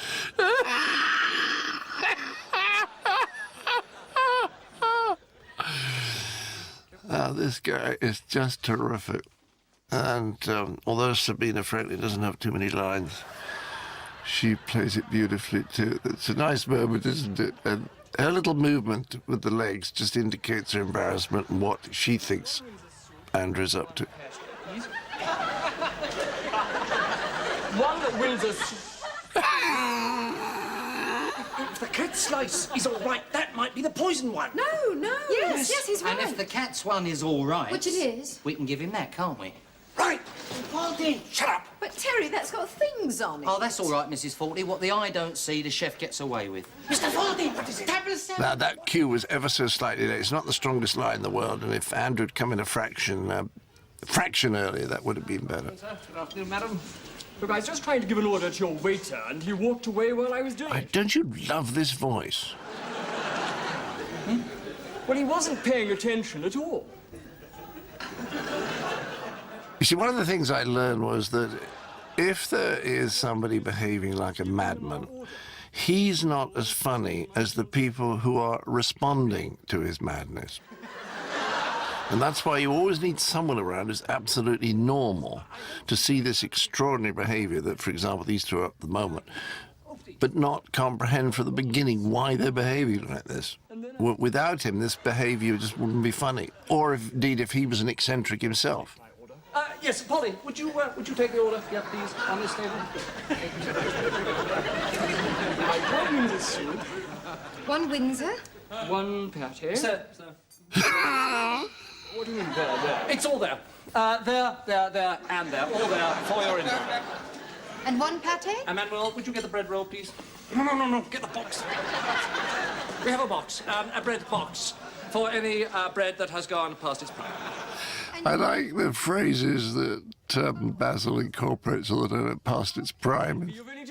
They're wonderful, slightly grand cliches that pop off the tongue when he's not really got his mind engaged with the tongue. Eel. Look. I think David is just wonderful here with his reaction. And one Windsor soup. Those shots of the rat, of course, were shot at another time and cut into the tape when we edited it. No, that's veal substitute. Veal substitute? Yes, it's not very good. It got rather held up on the boat on the way over. These excuses, I'm sorry, they just... We're leaving. Okay, Basil says, I love that. Yes, let's get you out of here. Doesn't matter at all. He's totally lost two guests forever, but what matters is he's got away from the table where the rat is. That's good. That's a good moment when Polly says... No, I think this is awfully funny. There's very, very little movement. You see what I mean? How little movement...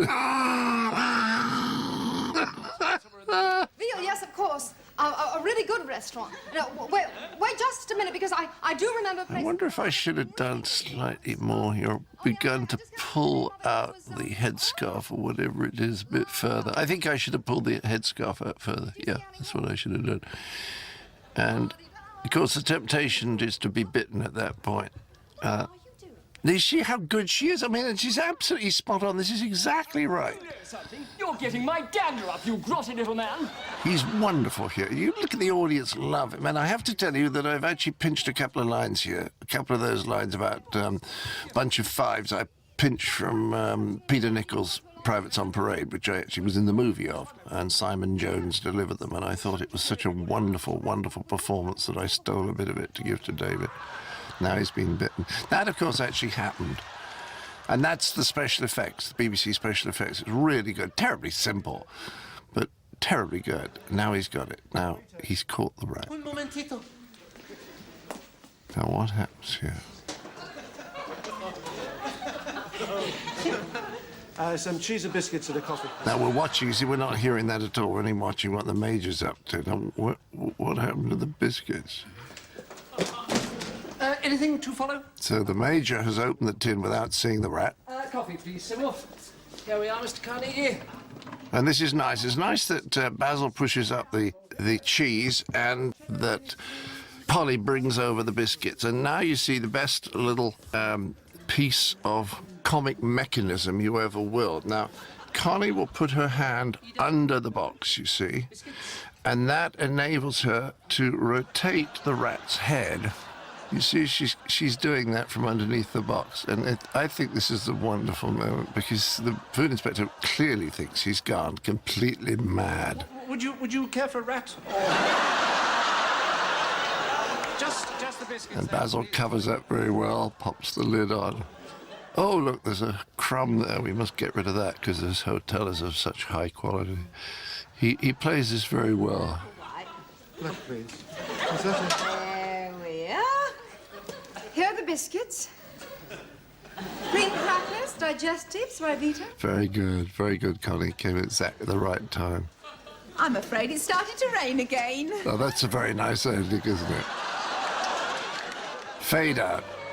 My favorite episode, and I think it's partly my affection for the cast and the fact they all had good big parts in that tilts my judgment, but I still think it's about as funny as I can do. And so when Connie and I were asked if we wanted to do a third series, we knew that we couldn't top this, and we would need to top it for people to think it was as good. So we just didn't bother. Didn't make a mistake, as I did by trying to make a sequel to Fish Called Wanda. Fierce Creatures is not a bad movie, but by contrast with Wanda, it was deemed to be. And there's Dougie Argent, our lovely producer, and dear Bob Spears, who did a great job on this second series.